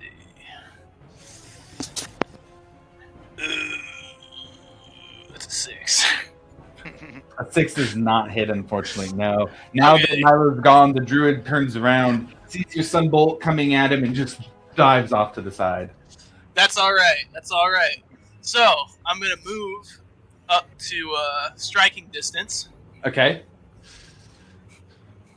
Well, are you going to move on to this part up here with him? Onto it. Okay. Yes. Okay. And then I am going to use a key point for Flurry of Blows. Flurry of blows it is. Getting that monk stuff in already. Go ahead and Oh, roll yeah. that attack.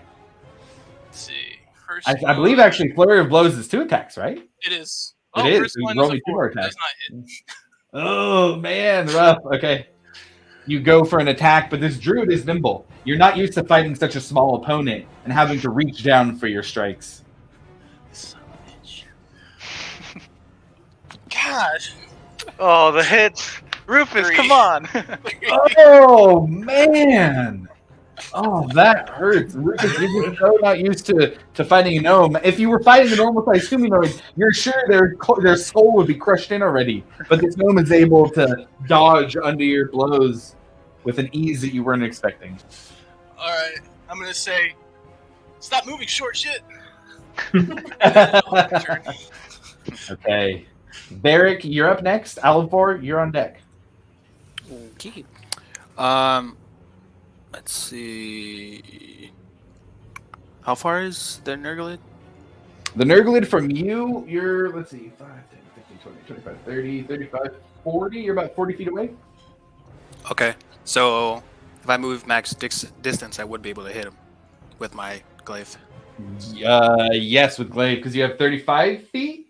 30. So 30? then 10 feet for the 10 glaive. feet for that. Yeah, you're good. That puts you up behind him. Oh. I am going to, for the first time, use my channel divinity and do Vow of Enmity, and it gives me advantage on all attack rolls for a minute against one target. Ooh, very nice. And you've still got Hunter's Mark as well. I do. And you have Bardic Inspiration as well. I do. Mm. So I am going to make a glaive attack.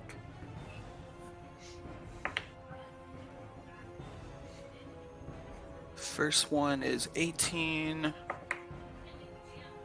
Yeah, best one was 18. 18? Yeah, that's going to hit. For sure. Go ahead and roll damage there. I am going to add another cold hand, which for this one it's just an automatic 2d10, I think, since it's melee. Nice. Okay. We'll double check real quick. Yep, so it's going to be an automatic 2d6 cold damage on that one, and it must make a DC 13 Constitution saving throw.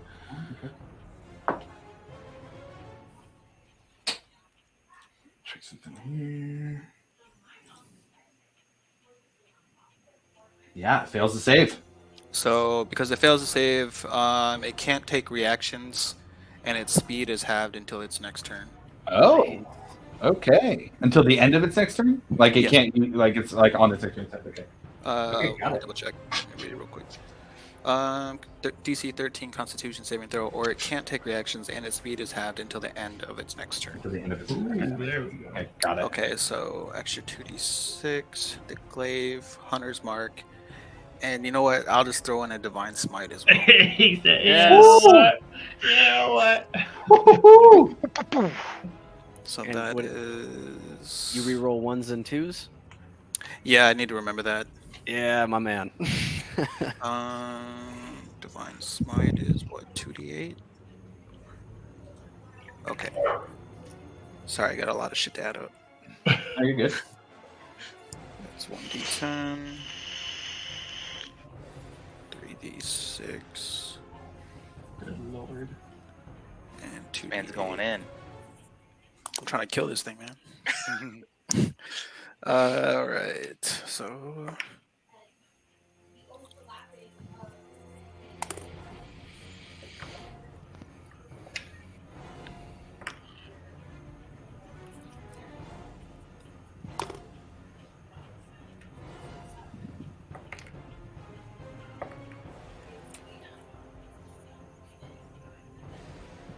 All right. So that is going to be 38 points of damage. Oh, Damn, son! You see, as your glaive slices through, like slicing through butter, it gets through that energy shield and moves in. You slice this huge gash in its back as it lunges forward in pain. You see this black oozing blood coming out of the wound as it hits the ground. After you hit it, in this mix of divine and cold energy that hits the Nurgler. The glaive of Pelor. That was a pretty big hit. He's looking quite a bit rougher after that. Let me see if I have any bonus actions.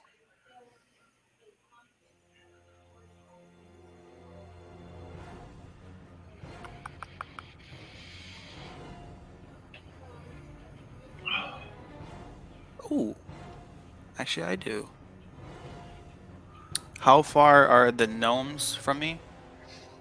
The gnomes, let's see, there's the one that Milo woke up that is, let's see, 25 feet away. Another one's 30 feet away. The green skinned one that Milo moved past is also 25 feet away. And there's the one that's about 40 feet away. So to what? To the one behind Rufus is a gnome, correct? The one behind Rufus, like here? Yeah. Yeah, that's a gnome as well. I would like to use Healing Word. Okay. On the gnome over there. It So that is pops up. going to be 1d4 plus 4. Kind of just looks around. That is 5 points of health. This has no idea what's going on, looks extremely scared. I'll just scream, run. Okay. Okay, got it. I'm going to have them go on the same initiative as the other one. Okay. Yeah, Anything else? that is my turn. That's a pretty good turn. So after that having happened, it's going to just turn around here. For its legendary action, it's going to lash out for a tongue lash attack. And that's going to be a 21 to hit. That does hit. Hey, can I get silvery barbs? You can, yeah. Ooh. And impose some disadvantage on there. Yes, sir. That's a 12 this time. That misses. Okay. Who you getting advantage to? We're throwing that on Breck. Brack gets advantage. Okay, got it. All right. So that was its legendary action. Alivar, you're up. Speaking of Breck, he needs admittance into the room. Oh, His headset died. Yeah. thank you. There he is. Thank you. I'm gonna run to the Perfect. bathroom real quick. Okay. All right. Well, the one-trick pony has arrived. Here it is. I bet I know the spell you're gonna cast. Dissonant Whispers on a motherfucker right now. Whispers. Alright, he That needs is- a Wisdom 15. Is he gonna That's a run at me? natural 3, so he's gonna fail. Alright, he is going to take 15 points of psychic damage. Ooh, wow. Oh, And then he has to move as far as his movement allows away from me. does it? So I have something. Does it say that it has to take his reaction to use that, or?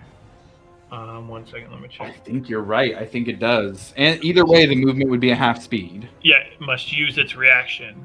Okay, so you see him try to turn to move, but the ice around his feet and kind of freezing him up stops him from being able to take his reaction, and he does not move. That's good. I don't want him to move. I want him to stay where he is, actually. So that's actually works Yeah, out. that actually worked out really well. That's a good combo right there. Yeah. Oh, yeah. Where you going, bud? But after that, where are my?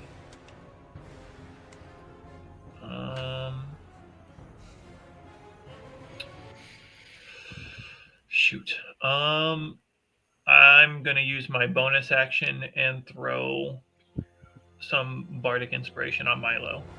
Okay, so I think we've got Varric, Breck, and Milo all have bardic inspiration at this Yep. point. Yep. Okay, got it. And that's my turn. Okay. How much is that, Alivor? Is that a D6? Yep, it's a d6 to a. You can use it for an ability check, attack roll, or saving throw. Oh man, all the stuffs. Got it. So Milo, we missed something that I have to follow up on here. We're going to kind of come back to something that had happened when you started your turn. You were actually still in Moonbeam. And Oh would have yeah. you would have taken damage from that. So we're going to just roll it real quick since it's a druid's turn. I'm just going to have you roll that where you're at and see how that plays out. Is that a con? That is a con saving throw, yeah. Oh man. Well, you'll be all right. Oh, dirty 20. Thank fucking. Dirty Nice. 20, nice. Okay, so you do still take 8 points of radiant damage from that. All right. Beating. Okay, so it is the druid's turn now. It's going to look at Rufus and with kind of a growl, who even are you? It's going to use its action and he's going to move the moonbeam over the top of Rufus this Oh time. no. Rufus, give me a Constitution saving throw. Alright.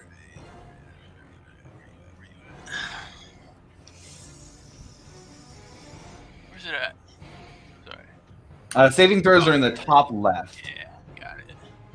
Ooh, 19. Nice. 19, very nice. So you only take, really bad rolls too. You only take 2 points of radiant damage Hell yeah. as this moonbeam goes over the top of you, and you feel it kind of burning, but you fluff up your feathers a little bit and get right back to it. Shake it off.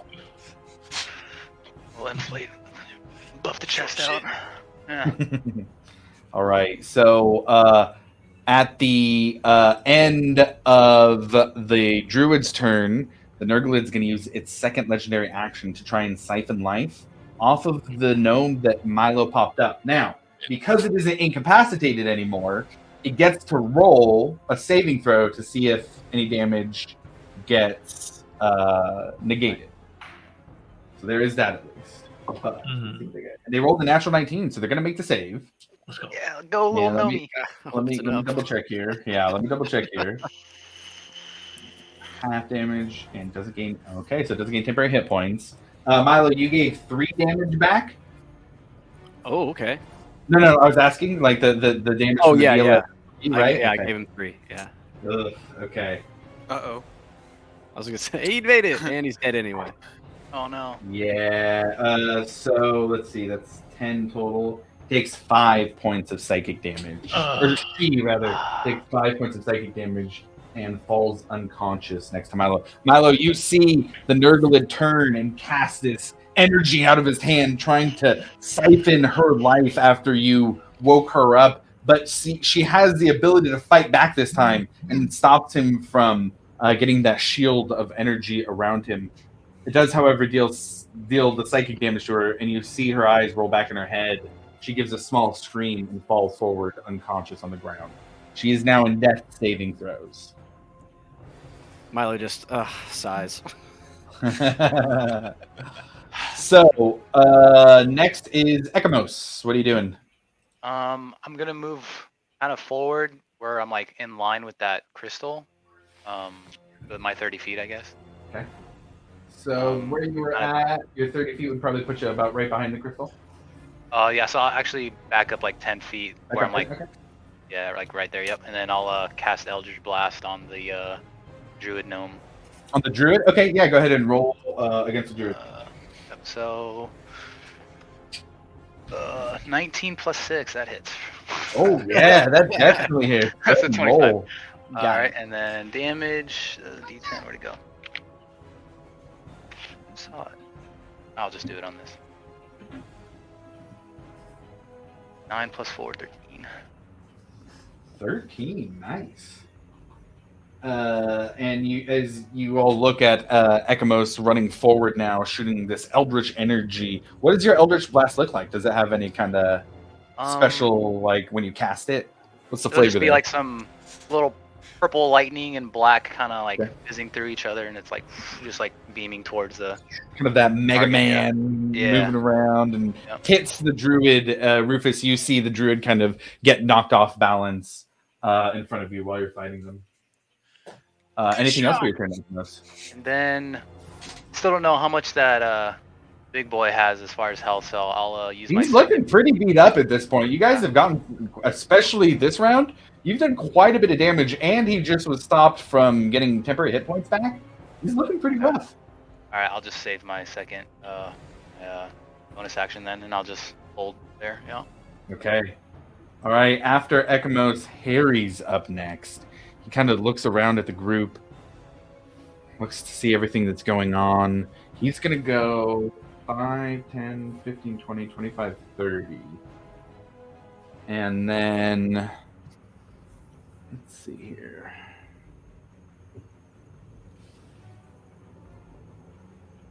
He wants to try and provide cover to this gnome over here who's trying to escape. I don't know that he's going to be able to do much, so I think he's just going to take a shot with the pepper box. Yeah.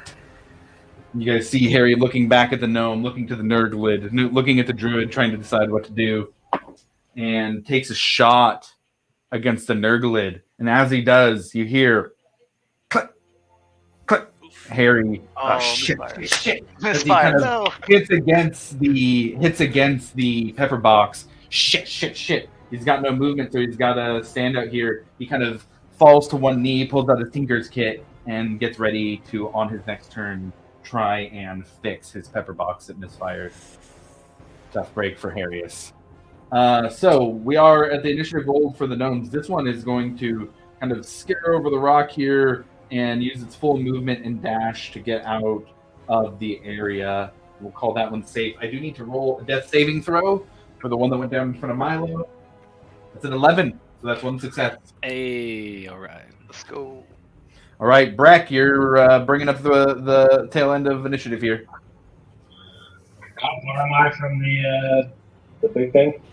From the big guy, you are, let's see, 5, 10, 15, 20, 20 feet away. You want to move me up on there? Get me up in that. I'm going to attack again with the mace. Okay, go ahead and roll that attack. 24 to hit. Oh, yeah, that hits. And you said he was looking pretty beat up? He's looking pretty beat up. I'm going to add Divine Smite to that. Let's go. Nice. Okay.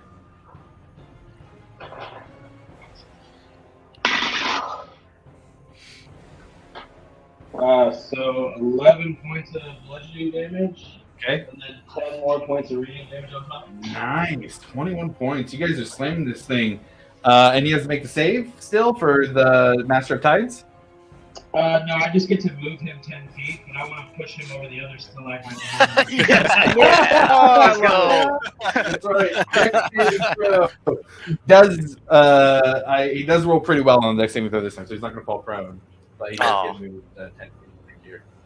Oh man, he's very close. Oh, Milo. No. I didn't want him to fall that way, the other direction, like to the right. Oh, so just like, so he's over here, you want him to go directly this way. Yeah, that way. Okay, got it. It's like, oh no. Okay, got it. All right. Anything else for your turn? Yeah, I'd like to use my bonus action on this one for Expeditious Retreat. Okay.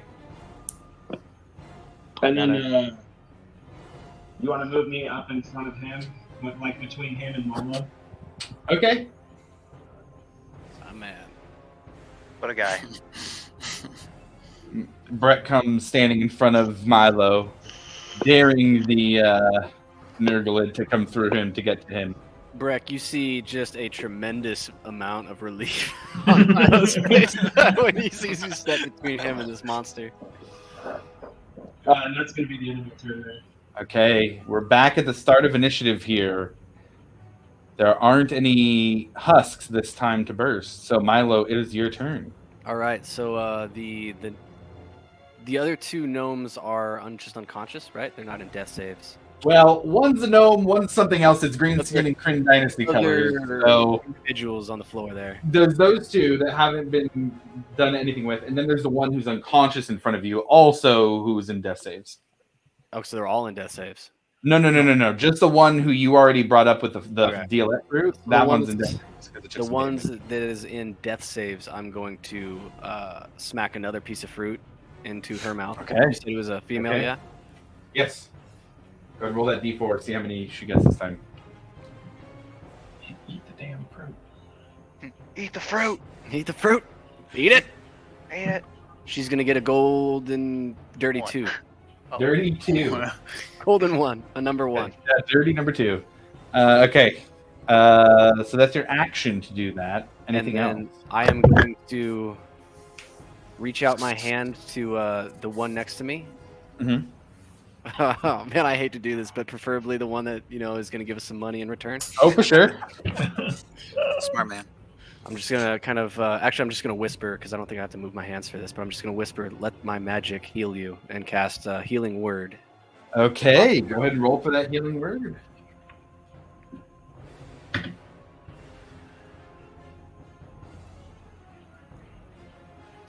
That's going to be a 5. A 5? Is that what it was?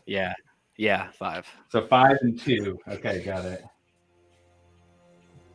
Okay, anything else for your turn? I am going to take my left hand and bring it right up and just say blot. And I want him to fire off my wrist and go straight up in the air, max distance. Okay, yeah, absolutely. Blot He is shows up and goes straight over your head. Dex +3, right? So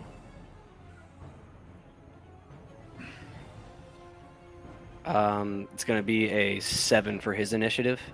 Okay. And then So or Breck, but after.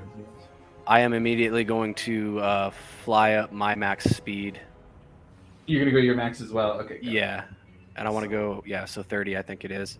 I think you both go. He's got more speed than you, though, right? I think he's got 32, but I will Oh, look. okay. So I'm gonna just use your mini, but that's where both of you will be. Okay. Right now. So 30 for both Okay, of us, got it. yeah. All right. Anything else? That is my turn. All right. It's the Nurglid's turn. Oh, yeah, I definitely tell them to run and stay away from the Okay, got it. Don't Got die it. this time, all right? Okay. So the Nurglid looks around, assessing its situation, sees Milo fly up in the air, waking up 2 of those that he's trying to siphon the life from.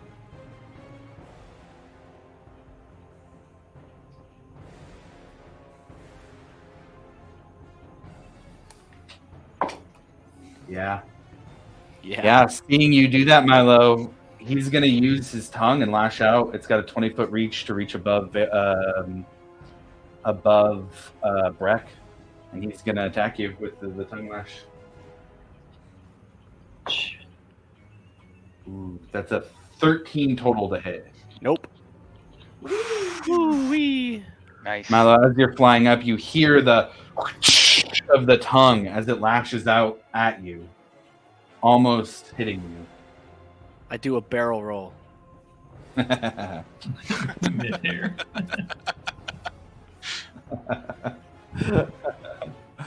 And then it is going to.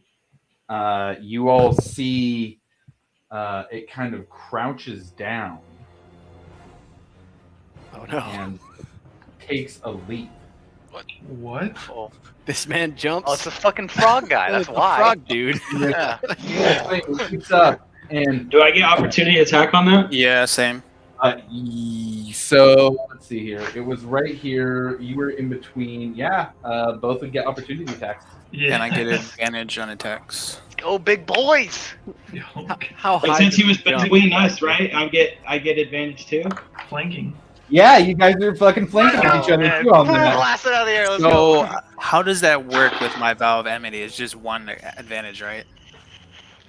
I'm gonna have to look because I'm not sure. What about making my radius up a lot? I rolled a 26 to hit. Okay, 26 to hit. All right, you can either. Yeah. Oh yeah, you get. Well, you get advantage either way. Yeah. So yeah, I got 23 to hit. Both of you hit. What does it look like as this thing jumps away? Or I guess roll damage for me first. Let's. I'm gonna see something. Unload. Well, I rolled a 5, but I was gonna push it 10 feet. Oh, for damage. I rolled a 5 for damage. Okay. What about you, Varric? Yeah, I'm calculating. Adding- Got up to 25 dice Calculating. to roll. He's doing so much damn damage. Because I'm going to use my last cold hand.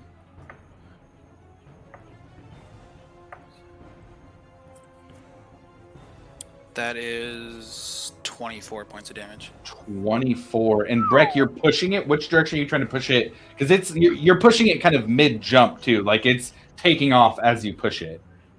I would like to push it into Varric's glaive. Ooh, roll a strength check for me on this real quick. I just want to see what that dice looks like.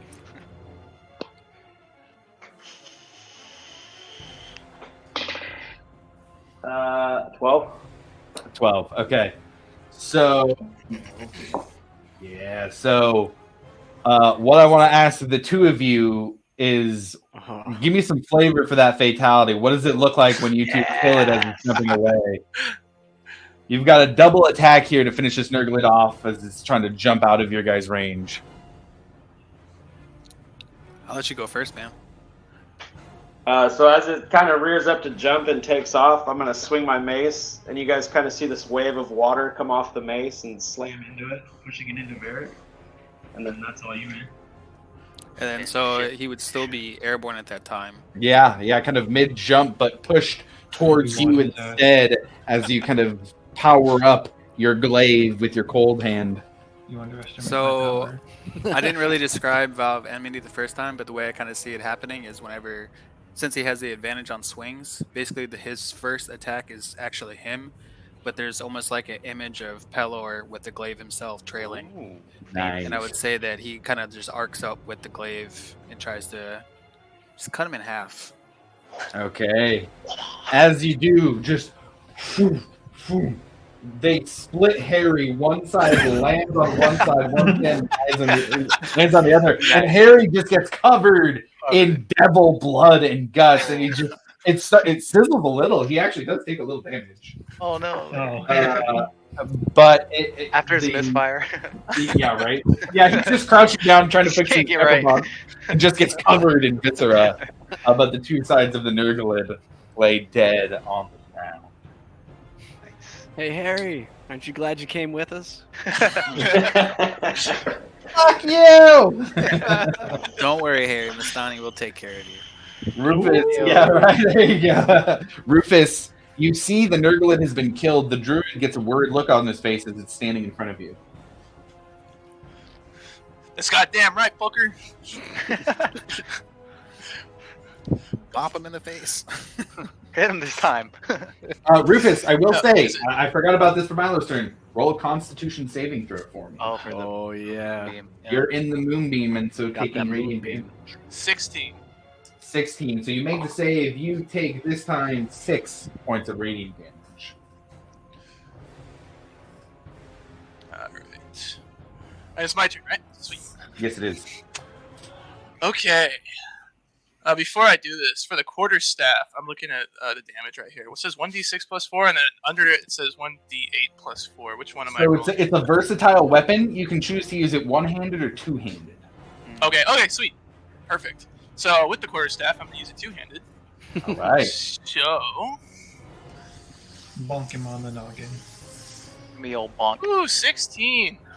Yeah, that hits. All right. Go ahead and roll some damage. 7 plus 4, 11. 11 points as you hit him in the face. He kind of gets dazed for a second and has this look on his face like, oh no, oh no, oh no. You goddamn right. But you see, from where your staff hit, blood starts to trickle down his face. All right. So now, flurry of blows, naturally. Ooh, okay. Naturally. Oops, Naturally. wrong. I accidentally hit the wrong thing. Well, I accidentally rolled my damage. It was a 4, or a 4 plus 4. Okay. Gotta roll the hit first. I'm rolling my... so first is a 15. 15, yeah, that hits. Do you want me to roll the damage? No, that's fine. We can say the damage was still 4 plus 4. Go ahead and roll that second attack, though. Let's get that total, see what we're looking at. And I do want to ask at this point, too, are you trying to go lethal? No. Okay, got it. No. Then a 10 for my second. A 10 for your second. A 10 to hit? Are you A 10 adding to your hit. X mod? Because Because you're just doing a D20 roll instead of doing the 2 hit, which should be next to the actual attack. Oh, shit. Oops. So, I guess, what? So, 15... Should be a button right there. on So the- you're with your quarterstaff. Yeah, let's see here. Let's get that equipped and see what that looks like.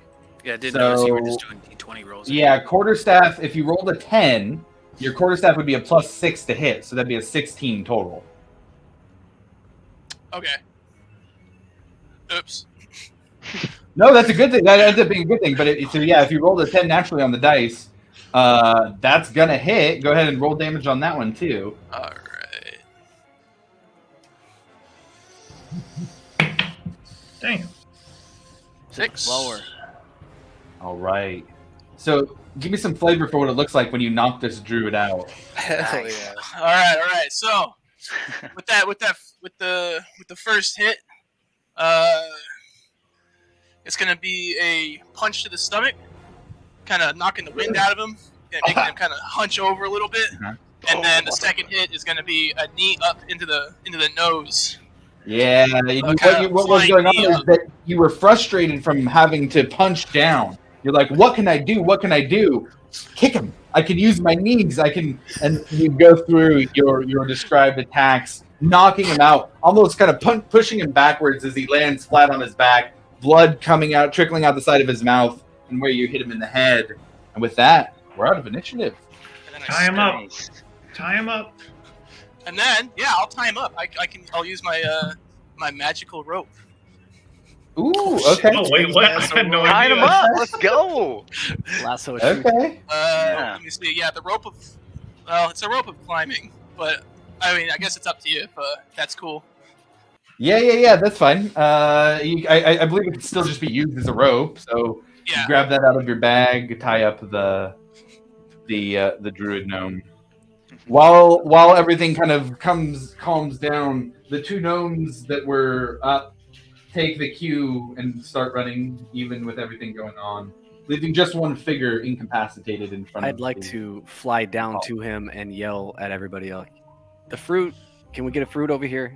I'd like No, to it's sprint. it's all good. I can do lay on hands. So yeah, I've got that. But I think Kinda- we should, as I'm running over, I think we should tie him up before we wake him up. If it's Kryn Dynasty.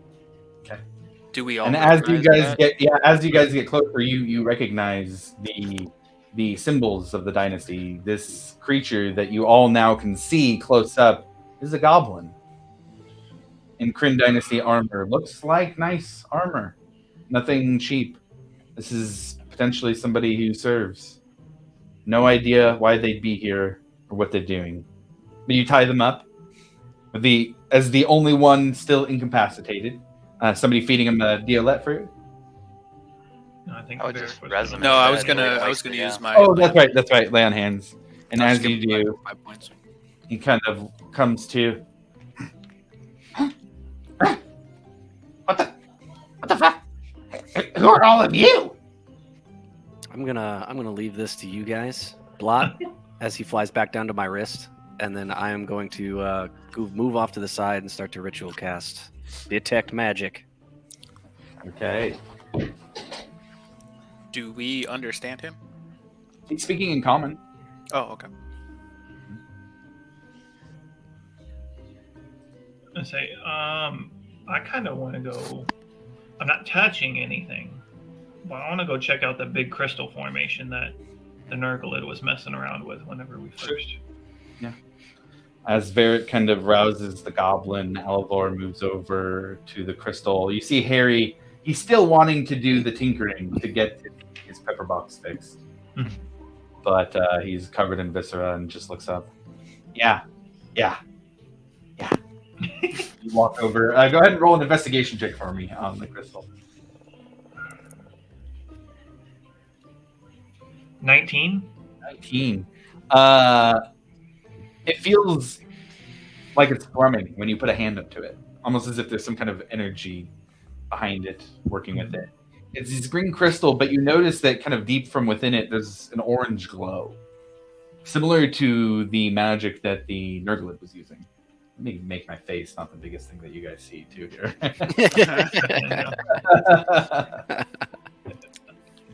But you put your hand up to it and you feel this energy, this thrumming. You see the glow, and you look at these smaller crystal formations around it. They look newer, very fresh almost, but not growing so quickly that you see them growing as you look at them. But they seem to be almost something moving underneath the surface in those. You look, and it almost as if there's a current in the ones that are pink. Okay. Besides that, not much else.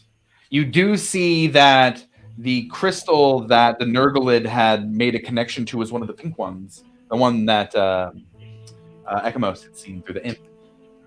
That it almost seems like he was working on maybe melting it down or chipping away at it. It seems like it is now not complete, and that would be on the one closest to the green crystal patch. And there's a few more of those small pink crystal patches in this area. You're not quite sure what's going on with them, but there's the large green one that seems to already be there, and then the smaller pink ones that are newer. Okay. Noticing that it's magic weird stuff going on, I'm going to just wait till Milo is done and then usher him over. Be like, come here, please. Just whenever he's done doing his ritual cast. In the meantime, since that's going to take a few minutes, Varric, this goblin, kind of says, asks, "Who are all of you?" and kind of waits for a response from you guys. Seeing that it's Kryn Dynasty and it's a goblin, I'm gonna kind of grab towards the top of my glaive, almost to use it as kind of like a dagger, and kind of put it up towards him and say, "I think you should tell us who you are first." Well, roll an intimidation check first of all. That's coming. That is a dirty 20. Dirty 20. You got that good intimidation. Wow. No need to get violent. My name is Kriz of Den Beltune. And if you recall, there is a truce between our lands. Kind of looking up and down at your armor and gear. That may be true, but still curious as to what you're doing here.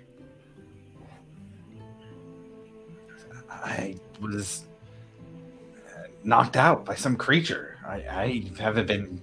Kind of looks around. I have no idea how I got here. What kind of creature? And he kind of surveys, sits up and looks around. That big fucking one that's cut in half over there. Just needed to check. Need to make sure. So this creature brought you all the way from Kryn lands? Seems like quite a distance. He says, not all the way. Not all the way from Jarhas now. So where did it find you then?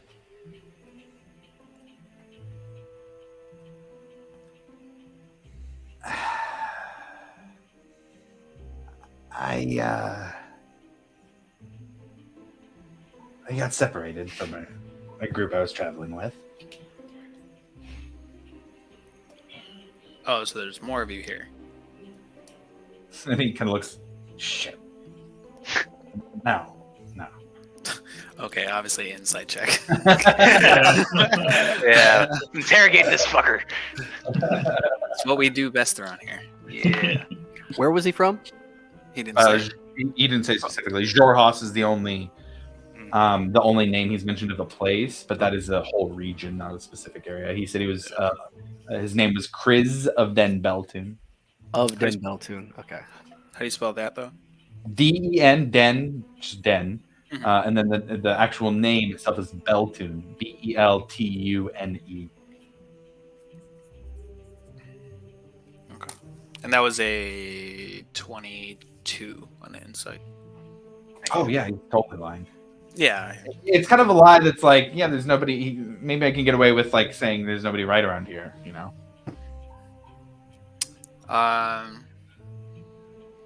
When he does that, I'll kind of make, in an intimidating fashion, just make some fire kind of crackle in my hand. I was like, I think you should tell us what you know, like Looks where around. you're from and who you were with. Shit. Look, we're not here doing anything against the Empire. We got reports that there may be groups using some tunnel systems that we have known about for some time. And there is a vested interest in making sure that the Empire doesn't think that we're the ones using those tunnels. We're here to gather information and find out what's going on. Why not reach out to the Empire directly? In a show of good faith. We have a truce, but it's a tenuous truce. You really think they would have let us go? I think it's far worse to get caught over here than to go straight to them. Yeah, I'm starting to think you're right.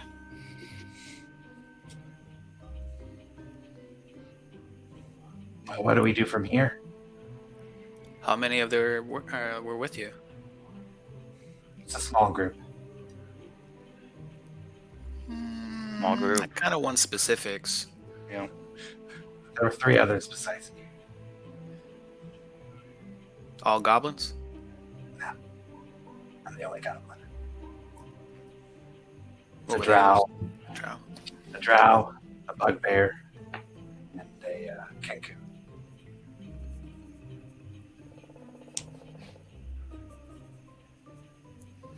Where did the Nergalid find you?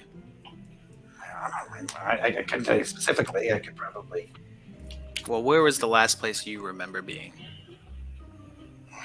We were on the edge of the Velvet Thicket, closer to the Saltwalla Bog. How did you get this far? I say, what are you doing all the way over here? Yeah. We are experts in infiltration. As I said, we're scouting, gathering information, not fighting. So can I hear all this from where I'm at? I would say so. Yeah, it's not. Say, It's not. I'm just It's gonna quiet. yell out. Sounds like he's using those tunnels they said they weren't using. Mm-hmm. I would say, Rufus, what are you doing at this point with the druid who you have tied up? Probably trying to figure out how to get him down there. Okay. Yeah, I mean, so really, like in terms of like dragging rules and stuff, you could go at half speed and move him down from where you're at. Okay, yeah. Pick him up and bring him down. I don't know why I'm moving the minis. You guys aren't looking at that. Have it, I guess. Yeah, you do so, and kind of lay him down. I'm laying Bloody. next to the green goblin. I'd like to pat him down and check to see if he has any weapons or anything. Yeah. A little search. The druid? Yeah. Yeah, go ahead and roll investigation check. 5. A 5, you said? Yeah. Druids don't keep much on them, you know. I will say you do find a healing potion. I'd give that to Milo. He's been beat up. Yeah, how's Milo looking while he does this Yeah, ritual, by the yeah. way? He is not concentrating so very well. Half of his mind is on Varric and whether he should walk over there and ask for some health. Milo, I go am ahead and roll down me to 1, my friends. roll me an Arcana. Arcana.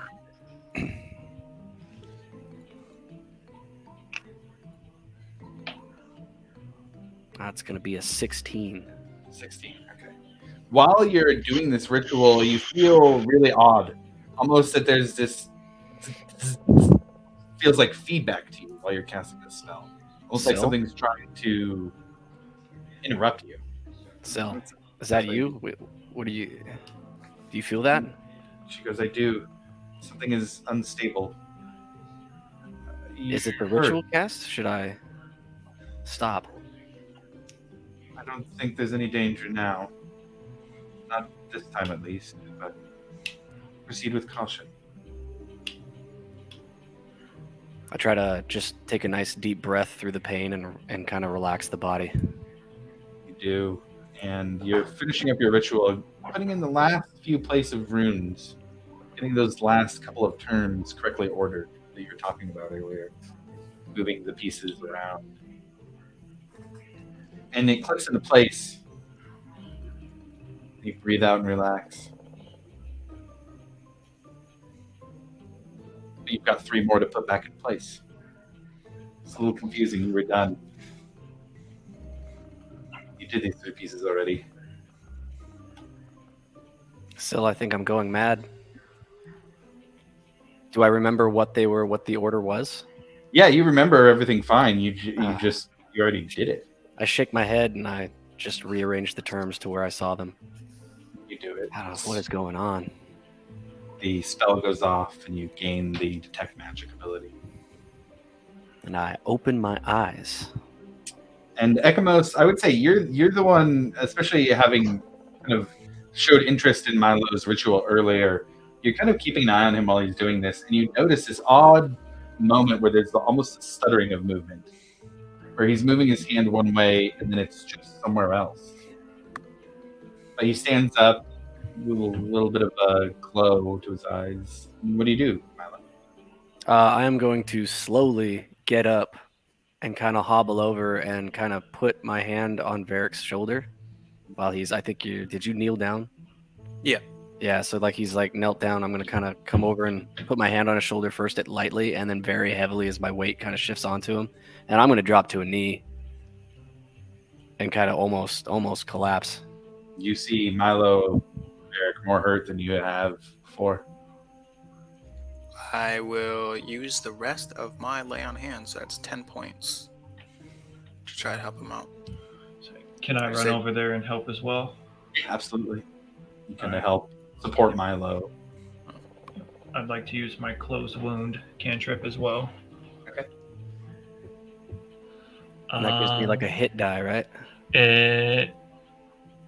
You can use one of your hit die and add your con modifier as a result.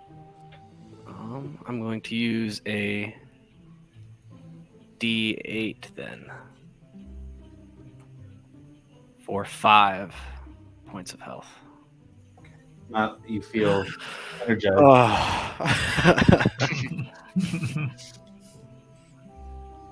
I immediately look over the 2 individuals on the ground with detect magic. The they ran away, druid right? and the Oh, druid I and see. the goblin. Yeah, the Titan guys. Yeah. So, but at this point, the Nurglid has started to dissolve, and you get over it to start to inspect it, and it has turned into this black goop. There's maybe a 6 inch to a foot mound of just this black goop that is eating away at the ground and just sizzling. There's nothing really to inspect here with the Nurglid. I meant the prisoners, not the Nurglet. Yeah, the prisoners, the tied up individuals. I see. Items that Druid- they might be on them. Druid and Yeah. the goblin. Yep. Those guys. So roll me an investigation check with advantage. And you'd see anything light up to.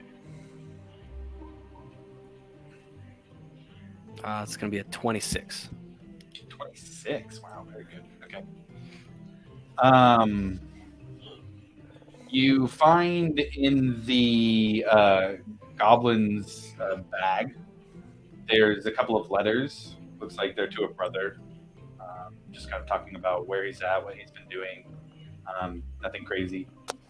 Other than that, he does have a +1 dagger that you're able to see light up, kind of on his boot. The druid, man, that's a good roll. Give me just a second here. Thank you for the help, guys. He's got a dagger in his boot, and I think he's got a little pouch with some letters in it. If Yeah, you want to check that. Let's take that dagger off of him real quick. As I walk over to the druid. Yeah, easy enough. You take the dagger off. That's sentimental. Please don't ruin it. I'll hang on to it just as long as we don't want you doing any funky business. Yeah, just please be careful with that. Put it nice and safe right next to my other one. And Milo, excuse me, you find a wand of entangle on the druid. Oh. Breck was not able to see, unfortunately, with his low investigation. But he does see you. Why is this gnome carrying a fucking stick? It's a stick. What the hell is this? Who carries a stick on him? Fucking idiot.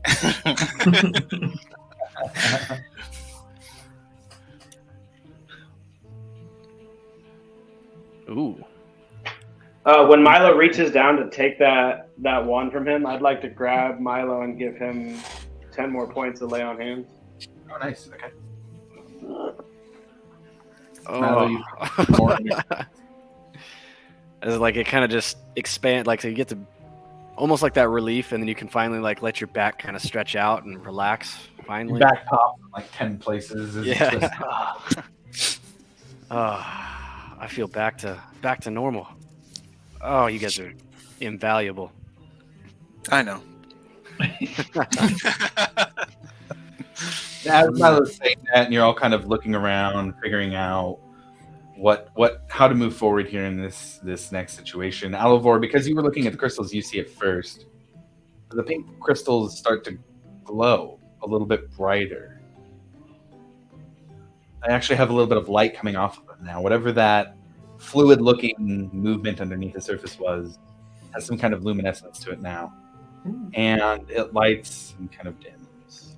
Lights and kind of dims. And then it gets lighter, lighter. And you all look over to see the orange characters on this altar, this temple to Melora out here in the Velven Thicket. And this orange lettering, seemingly corrupted by the Nurglid, from the very top of the first character starts to turn green. And almost like something moving through as a fluid goes through each of the characters in the runes as they all turn a deep, brilliant green. And Breck, you feel the energy coming from these crystals. These crystals, at least the pink ones here, were some kind of response to the corruption. These were some kind of physical manifestation of the goddess Melora, the wild mother who protects these lands, somehow trying to reach through the divine gate to rid this place of the power that corrupted it. You all look around and feel a little bit more serene. Varric, even you this time. as you let that feeling wash over you. You look at the new goblin captor as you decide what he is. A hostage, somebody to give information. Not really sure yet.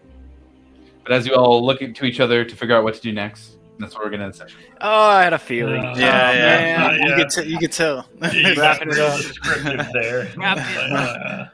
All right. So, hey, to everybody watching on Twitch, thank you for tuning in. This is a Monsters and Madness. This is our 10th session. We will be back in 2 weeks for another session with Monsters and Madness. And get to continue from here, see what crazy hijinks Bastion's Watch will get up to next, especially now that we have 2 new party members. Thank you, Josh and Michael, for joining. With that, we'll catch you guys in 2 weeks. See you then. Appreciate it. Uh-oh.